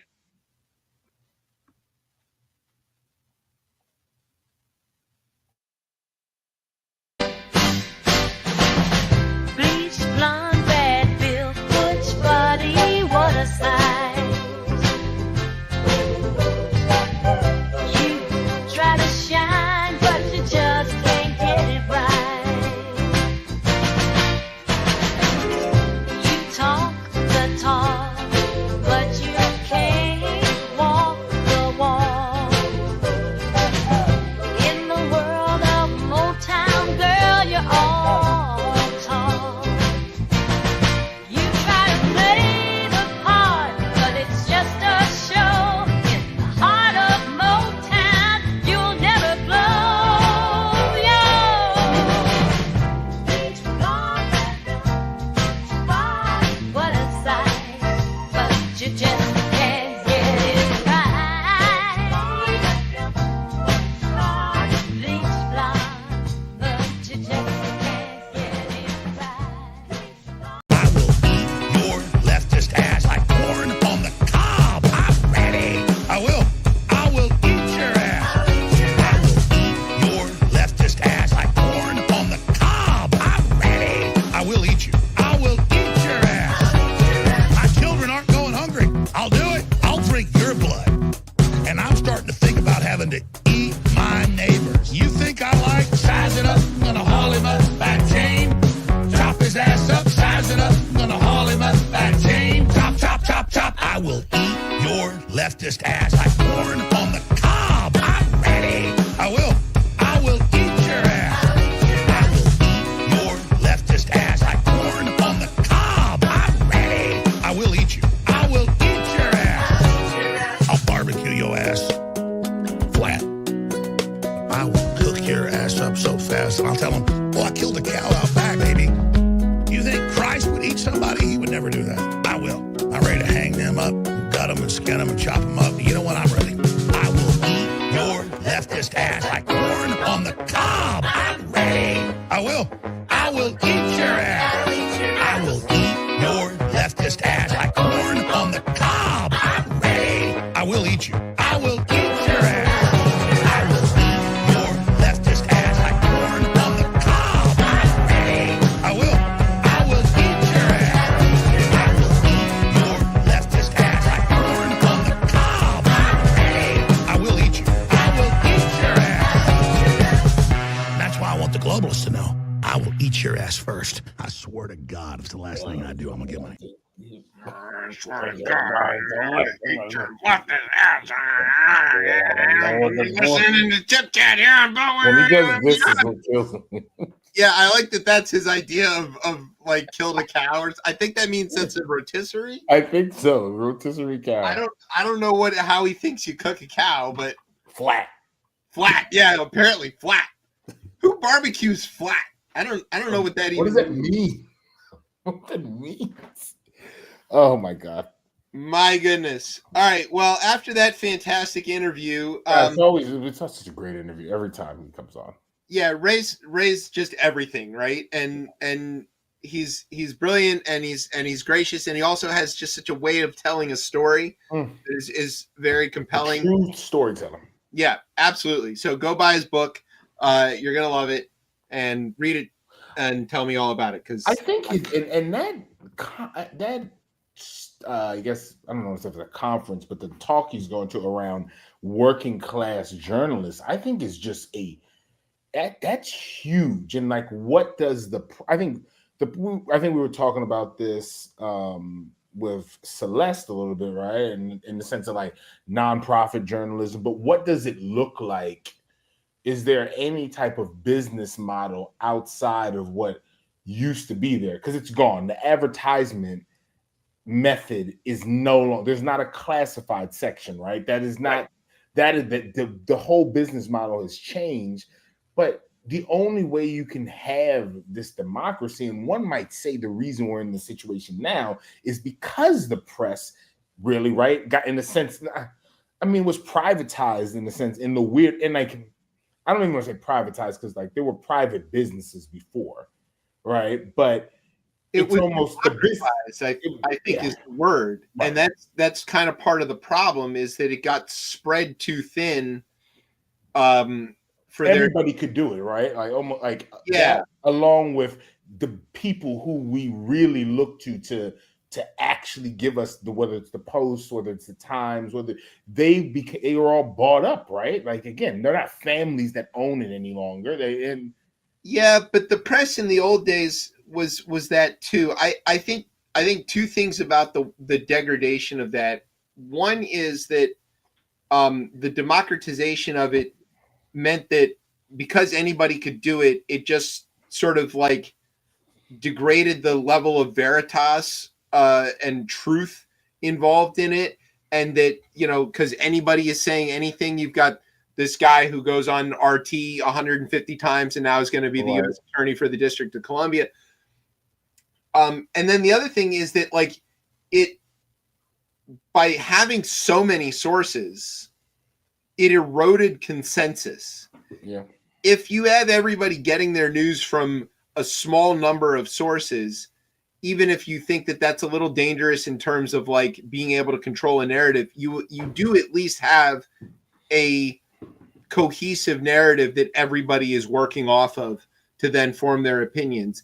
And for a democracy to work where it only holds together because people believe in the idea of it, there's no, ethnic bond, there's no, existential outside threat, there's no nationalistic thing that ties us together. It only works because people believe in the idea of it. That does require a fair amount of consensus around what is real and what is not real, what is happening, what is not happening. And I think that the spreading of the news or of the information ecosystem definitely eroded that. And yeah, it does get us to where we are now, for sure. Blame the CNN I report. There you go. That's among others. Among others. All right, so now we've come to a segment that's called ChipChat in Space. Space. And some other headlines. So I think we can just take turns reading these individual headlines, weekend update style. If you want to go ahead and hit the first one there, Ted. Yeah, of course. This week, Jeff Bezos, rocket company, blue dick pill origin, shot a rocket not at all shaped like a penis into space. Well, not all the way into space. He just put the tip of the rocket into space. That is correct. On this ride were Katy Perry, Gayle King, and several other women who nobody can remember, including Bezos. No, that's not true. One of them was his fiance, we think. Maybe one of the science ones. We don't know. Yeah, look at this. If you're not watching, we're seeing... They brought stuffed animals with them for some reason. People are saying this was fake, by the way, which is very stupid. They're like, why does their hair not look like astronauts do? It's like, well, because they have hairspray. Astronauts aren't allowed to have hairspray. They were up for 11 minutes. Astronauts are up on the space station for months at a time. Very different sort of scenario. I mean, it's a bit of a publicity stunt, let's be honest. But it looks fun. Yeah, it looked fun. My comment, or let's say a lot of other people comment, especially for women, they had an issue with this, which was so weird. I felt like I get the fact that you weren't a fan of it or anything of that nature. I understand that. But at the same time, it's just like, okay, for some of these women, especially like Gayle King, she was complete. She never flies at all. Right. She admitted that. And for her to go up on a rocket that could, could anything can happen, and you were able to handle that was again a changing experience. Katy Perry, everyone was joking about her, and mind you, she's always been an person who dealt with the stars and astronomical stuff, and again, it was something that it was warranted for her to go up there, and I get it. I just don't understand the hate of it. The only thing the only thing, let's put it this way, the only thing I really disliked about this whole thing was the reporting of it. And having there was like one of the reporters, or I wouldn't say reporter, whatever she was, calling them after they landed, calling all these women astronauts. That was the only thing I hated. And it's like, and Gail King smartly said, it's like, I am not accepting that term. But but honestly, yeah, you don't accept that term because you only went up for like again less than 5 minutes and came right back down, and then that was it. And I just feel like it's like you're not Earhart, you're not Armstrong, you're not none of these people who've been in space, orbit the Earth, gone to the moon, been on the the space station. You done none of that. You just went up and came down. So, but then there's where the hate comes from, I think, in a sense, is that one, this coupled with women in NASA losing their jobs. Yeah. Right. It just doesn't it doesn't feel. We have like real scientists that are under threat, actual stuff is getting disrupted. And then here is a billionaire shooting his fiance and her friends up into space for a joyride saying that it was the first flight crewed entirely by women.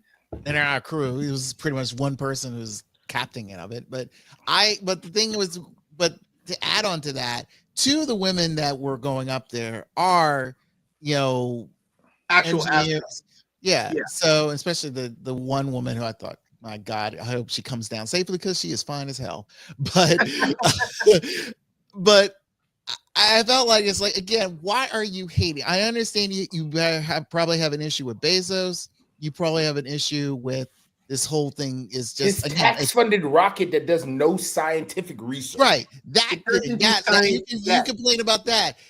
But then again, you add to the fact, like, Elon's blow-up doll can literally blow ups because it doesn't do anything either, even though that thing brought people back from space. I hate that I have to say that, but the Crew Dragon works. The Dragon resupply vehicle works. The Falcon 9 works. The Falcon Heavy works. Like these things all, just because Bezos is behind Elon doesn't mean that it's not going to eventually pay off and be of some sort of scientific value. We give it some time, but whatever. Get back to the jokes. It'll cover that. I promise. I wrote some of them. Go ahead. And I think Tez, you're on number 3. No, you didn't read. You didn't read the on this ride with. On this ride, I did. Oh my God! Sorry, Brian. We're blaming you on this one. This is the first time a space capsule populated by only women went into space since the Russians did it in the '60s. When they shot Stalin's ex-wife into space, never to be heard from again. That's not funny. That's right. This time, the capsule made a perfect flight, thanks in large part to the trip being automated, so the women didn't have to drive it. Kidding. Trump refused to grant them pilots' licenses, so of course they couldn't drive. No, MBS shot this thing up there. Even he left them drive. Even they can drive now. All right. At one point, Jeff Bezos ran up to where the capsule had landed and fell in the hole, proving that spaceflight can in fact be dangerous for bald billionaires, just not in the way you were hoping. God, that's right. Also this week, the National Weather Service fired more of their staff, leaving weather stations in the Midwest and South unstaffed as storm season heats up and puts lives in danger. When reached for comment, Commerce Secretary Howard Lutnick denied ever having heard of a weather service. Jesus Christ. The firings at the NWS coincided with a large donation made to the Trump third term campaign made by, checks notes, this can't be right, Hurricane Karen. That's funny. That's right. Marco Rubio shut down the State Department office in charge of countering foreign disinformation, saying, quote, "We prefer our disinformation to be made in America." Rubio claimed his efforts were about ending censorship, or at least that's what I think he said after he deleted my social media post and wrote his in instead. Oh God, That's right. that's In other space news, a distant planet's atmosphere shows signs of molecules that on Earth are associated only with biological activity, a possible signal of life on what is suspected to be a watery world, according to a report published Wednesday that analyzed observation from NASA's James Webb Telescope. Several ex-NASA rocket scientists who were recently fired announced that they had plans to send J.D. Vance there to investigate. No return trip was planned. you better have a suit on.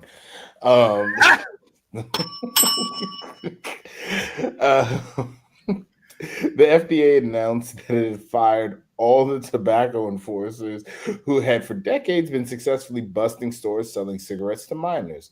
Quote, "This is fantastic," end quote, said Tommy Hendricks of Oakview Elementary School. Quote, "I was stress smoking over that math test to pass third grade," end quote. Incidentally, the Secretary of Health and Human Services, RFK Jr., smokes 3 packs a day and started when he was 7. That's true.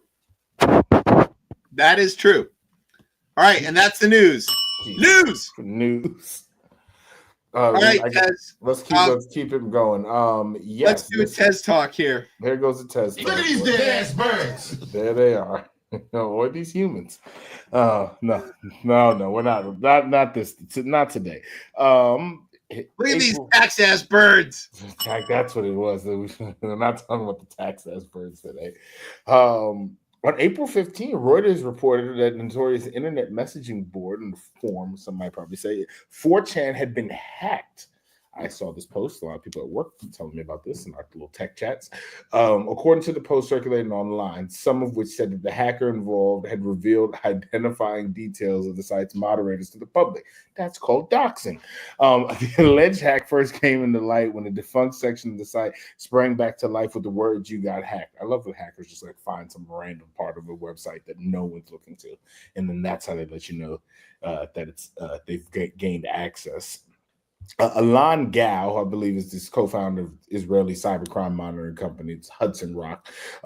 He basically was claiming that it looks legit. Basically, he cited the publicly circulating screenshots that purporting to show 4chan's back-end infrastructure. So what is used to kind of prop up the site and allow people to actually use it.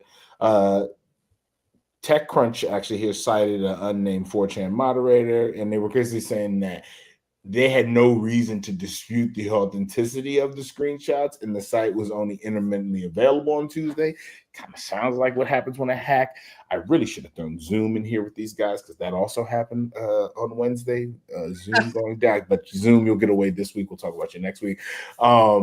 Messages sent to 4chan's press email went unreturned, probably because they couldn't get in to read it, or they didn't want to admit to it, more than likely. Oh, it gets better. Right. And 1 of 2 dozen or so alleged moderators purportedly exposed in the hack wrote back using their 4chan email address to say that the site had released a, quote, video statement. The user then pointed Reuters to an unrelated explicit 4-minute video montage. A request for further information was followed by a link to a different video with similar content. So the hackers are just having they're having a great time. Well, I don't know. That could have been actual 4chan. Oh, yeah, they could be. I guess they could be upset. Reuters is like, "Do you have any comment on this?" And they send them, "Yeah, here's our video statement." They click the link and it's 2 girls, 1 cup or whatever. Right. Oh my God. Right. And I think a couple of things also around this. Engadget had a few funny headlines, or I guess it said more like 404chan. Am I right? Which I thought was really good as I was looking through this. It's interesting, right? I mean, a few things like they mentioned in the Engadget article I was reading about this a couple of days ago, that if 4chan ends up being done for, right, this would kind of be the most significant deplatforming of like an extreme right wing internet users, like since Kiwi Farms, which I kind of completely forgot about, right? I had that forgotten went, that you just that said. went down in 2020 in 2022. Like when they said, I was like, oh, that's really I forgot. Yeah. But yeah, I mean, 4chan, it's one of those things. It's like, all right, the internet gets really tricky, but it was used for, I mean, a lot of bad stuff. Right? I mean, there's a lot of bad stuff that kind of sprung up on 4chan. Yeah, a lot of early meme culture, I think, also comes out of that as well too. So like, but you know, like, kind of gets credit for the rise of the incels and, yes, and the sort of proto Trump universe that becomes this, and it's really toxic, hazardous stuff. I've never actually gone on 4chan. I've only ever looked at articles referencing it, but it is also where the anonymous collective sort of found their voice and got together, and you know, they occasionally do things for good. So I don't know. The tricky thing about these, like, I don't want to call it, I mean, I can't call it that, unregulated forms, or like, I wouldn't say, but I guess the moderators in the sense were a lot looser than other. Lightly moderated. Lightly moderated, yeah, is the phrasing they used on there. But I mean, like, yeah, like, I have questions like when you start doxing these people, right, and things of that nature. I mean, yes. But yeah, I mean, the other way to do this is, how they end up getting into this is they got access to their shell, which basically once you get access to the shell, you have the keys to the castle at that point. Which I assume, like, a lot of times these hacking things end up happening really either through phishing. Yeah, I was gonna say, I'm sure this is the sort of hearing. Yeah, it's rarely ever like folks, from time to time, folks really getting down and dirty and like actually hacking into stuff. A lot of times it's a lot easier for folks to get in than you would think. But yeah, I mean, maybe goodbye to 4chan. Maybe. So yeah, but there we go.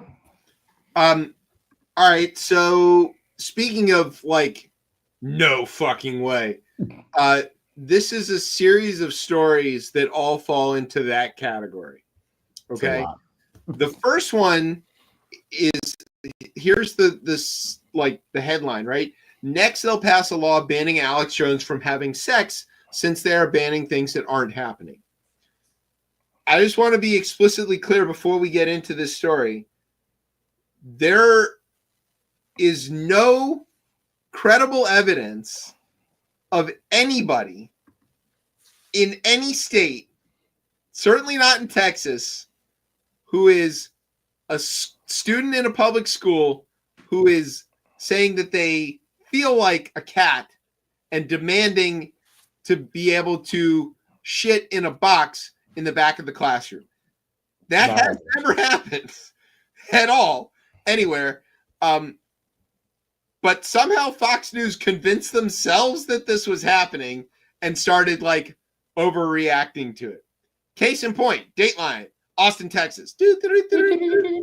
A new Texas bill known as the Furries Act would ban non-human behaviors in public schools, including the use of litter boxes and wearing animal accessories. The bill prohibits students from presenting themselves as anything other than human, with exemptions for events like Halloween. Students who violate the law could face suspension, expulsion, or placement in a juvenile justice education program. In El Salvador. Yep. Educators who fail to enforce the law could face fines with penalties starting at $10,000 or CCOT. Yeah. Here's my favorite part. This is one where they came up with the acronym and then figured out what it stood for. The Forbidden Unlawful Representation of Role-Playing in Education. That's how they got to furries. Crazy. Incredible, right? Let's see. According to the bill, examples of prohibited behavior. Again, these are things that are not happening anywhere at all. Using a litter box to relieve oneself. Not happening. You don't need to make it illegal because nobody's going to do that. I mean, I guess a few people are playing golf have pissed in the sand trap. Sure, people have pissed in sand traps, but no kids in schools Correct. are showing up pretending that they're cats and needing a box. It's not happening. It'd be on TikTok. We would have heard about it happening in real life. It's 100%. It would have been like a thing, and everybody would have reported on it because, like, this is too juicy a story not to report on. All right. Other things that are banned: wearing non-human accessories such as tails, leashes, collars, accessories designed for pets, fur other than natural human hair or wigs, or animal-like ears, or items not historically designed for humans. And that's so good. Not historically designed. I don't know what that means. I'm trying to think of something that's not historically designed for humans, but then we end up using. Like if you showed up with a plate strapped to your head, would you be in violation of this? Maybe, I guess. I mean, it's not a thing that people usually wear, but it's not a cat outfit. I don't know. It also includes banning making animal noises such as barking, meowing, or hissing. What if Who Lets the Dogs Out comes out? Exactly. Also bans licking oneself for grooming, but not for any other purposes. So don't worry, all of the Texas pedophiles, you're fine. Crazy. It also like says there's exemptions for Halloween. You can dress up on Halloween. School mascots, but the Halloween exemption it says you can only do it 5 days out of the entire school year or out of the entire calendar year. So like, you know, I don't know how many Halloweens you need. Maybe there's like Halloween, maybe dress up like an Easter bunny. I don't know what other holidays you might be dressing up as an animal for, but cool. Speaking of licking oneself, this is my favorite story of the week. Yes, obviously. Could not get enough of this. So I'll go ahead and flip the hat around for this one. You know, there's that school, very loosely used, Ohio, that thinks that they won a national championship in football this year, which is funny because I remember them losing twice, one of which was to Michigan. And we have a national championship. It doesn't have any losses next to it. I assume most national championships have 0 losses or maybe just 1. But, you know, a 2-loss natty, I guess it can happen. I don't know if it's legit or not, but sure. Anyway, as the tradition dictates, if you win the national championship in college football and Donald Trump is president, you have to go eat McDonald's at his house. So that's true. It's true. So he kidnapped all of the Ohio players and brought them to the White House where he fed them McDonald's. And then one of the most remarkable things in the world happened. If you're watching on the video, here it comes. J.D. Vance broke the trophy and threw it on the ground. Now, you may know that J.D. Vance went to Ohio for his undergrad, where he studied philosophy of all things, you know, like a real alpha. And then he went off to Yale Law School. J.D. Vance broke the trophy. He then played it off by saying some dumb shit about how he wanted to make sure nobody else could get it after Ohio. He was clearly like super excited to hold this thing, having never played a sport in his entire life, but he was just really, you know. Yeah, he's played sports. He's so fucking good at sports. Yeah. So I get couch that conversation. Yeah. Oh. We'll have to put that to the side, have a seat, talk about it. At the end of his term, they're going to have to give him the chair. He'll just go home and retire to his lazy boy. Oh, boy. Like that.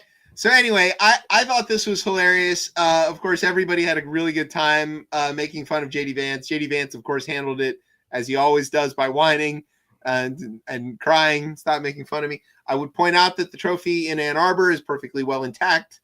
Has not been assaulted by J.D. Vance, unlike most of the couches in Ohio. All right. And this one here, I don't know what to call this except tariff revenge. This is crazy. I read this and I said, what? What? Do you want to read it? Yes. All right. So okay. There's a reason they can't. What? Yeah. Right. What? Yes. And quote, unsecured and quote penguin in a cardboard box has been blamed for a bizarre helicopter crash in South Africa. Authorities. What an image! Let's just go again. Hold on. I was reading. Oh my god! I just got. Oh, I was reading and I didn't look at the image. That is crazy. I just saw the bird sitting in the box. It's sitting there like how people bring home puppies. Well, it was that. It's in the holes in the box and everything. It was that. It is clearly that. The flightless bird apparently caused the pilot to lose control shortly after takeoff from Bird Island. Are they sure? Yep. Sure, that's not DCA. Near the Eastern Cape back in January, a South African civil authority No. recently found. The feather-raising saga unfolded when the bird, which had been placed in a box and onto the lap of a passenger. It's a penguin, y'all. They're not light. It's a penguin. Even the small ones probably weigh a decent amount. I'd probably say 30 pounds, maybe. I don't know about 30 pounds, but they're big. They're big, man. They're stout. Right. It's a bunch of fat on most of them, right? Yes. On a decent amount. So they place it in the box and suddenly it slid forward and rammed into the pilot's control. The pilot is a Robinson R44 Raven. Yeah. Raven 2, I guess is that. Right? Yeah, it has a new engine, but it's an R44. It's okay. Pretty common helicopter. Right, wasn't able to regain control, causing the chopper to roll to the right and plummet nearly 50 feet to the ground, according to a report released last week. The 4-seat helicopter, it's not even a seat for the penguin. The 4-seat helicopter, unsecured. Yeah, right. It suffered substantial damage when the main rotor blades made impact with the ground. Investigators said none of the occupants were injured, and the penguin was also unharmed. The report stated. I mean, I read this and I was just like, what? Like, what are we? Like, what? We can only guess at what was happening. But here's my idea, right? Rich people, charter a helicopter to take them to Bird Island with the intention to capture a penguin. See a penguin, go, oh, it's so cute. I'm gonna take it home. They put it in their box to take it home, and then they're like, hey, look, honey, at the penguin, and they're in the helicopter, and the penguin's like, oh, fuck this noise, and it starts trying to get out of the box, and they freak out, throw it at the pilot, and he crashes. They're stuck on this island. Right, it's insane. All right, the Galapagos penguin is about 6 pounds. Emperor penguin is 51 pounds. Yeah. Which Galapagos penguins are the little blue fairy penguins. They dig burrows and go underground. They're very, very small. But yeah, emperor penguins are 50-pound and they stand 5 feet tall. They're not a joke. Exactly. These not. And this penguin wasn't. I mean, again, wasn't an emperor, but it was big. Go back to the photo. I can tell you what kind of penguin it is. Brian, put it. There's only 11 species. Well, maybe I can't. No, not with that. I can't see his face. He might be in a dilly penguin. What's the happy feet one? It looks like that. No, he's not a chin strap, and he's not a macaroni or rock hopper. So I mean, it's pretty small number. There's only 7 species. Mr. Popper didn't go about it this way. All right, he didn't put him on a plane. He just had him in his house. He took him they didn't get on a plane. I think the thing that really is the big story is the penguin is both black and white, so nobody knows who to blame for this one. Black and white, and from South Africa. And it's from South Africa. Yeah, I don't know. Maybe can we switch the penguin out for Elon? It seems to know how to take down rich people better. A little bit, yeah. Yeah. What a story. I mean, this is revenge for again, like you said, the tariffs. It's tariff revenge, right? So the penguins are mad about getting this tariff slapped on them. They were very upset. They've been trying to sell us those little pebbles that they pick up to try to impress a mate for years. And now the pebble is going to cost 4 pebbles to bring into the United States. It's very disheartening to the pebble industry there on Heard and McDonald Island. Sorry. And, they called up their buddies over on Bird Island, and they're like, hey, the humans, they're fucking with the pebbles again. And they're like, oh, no, this is not going to stand. I'm going to wait for one. Yo, get Ted out here. He's the cutest, right? So they march Ted out, and Ted's like out there looking cute, tricks the humans into scooping him up, puts him in the box, and they're like, you know what to do, right? And he goes, yeah, I got this shit. And then he, bickety bam, crashes their helicopter. That's what happened. I know. Okay, great. We've come to the end of the show, which you can tell because there's music or not. Nobody knows. There's music. Oh, there it is. Okay. Thank you to Ray Suarez for being so cool and coming on the show to make us smarter. Go get his book. It's called We Are Home. It is excellent stories and a cool format too. So go check that out. Thank you to our radio partners, Ripped Radio. Trump was in town this week, and I got to have lunch with him and hang out. That was really cool, and I miss him. And you should come back. This shit is hard. So yeah, thanks to our radio partners, Ripped Radio, Organically Friendly Radio, and of course WBEZ Chicago.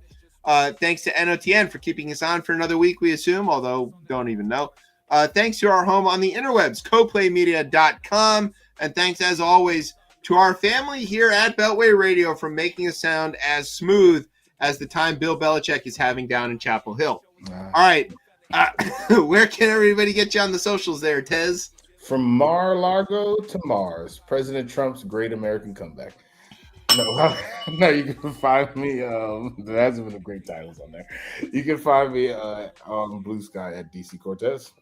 All right, you can find me and the show on the Twitter at ChipChatRR. You can find us on Facebook or Instagram at RipChipChat. And you can, of course, find me on Blue Sky at Chef Chip, doing all kinds of hilarious stuff. Trump met with the Prime Minister of Italy today to discuss EU tariffs. What did he do? He grabbed her by the naples. All right.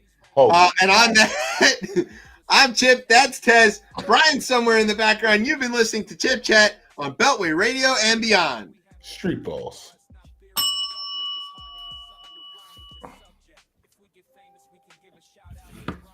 Get us out on time is what he be trying. The show is like a custom feathered avian that knows words. How can we stay late when our guest is Illy Bird? In conclusion, the message is to go out and serve folks, whether that's through art, music, or if you just tell jokes. Seek to medicate your ears, hope you eradicate your fears. Thanks for sticking with us through all these years.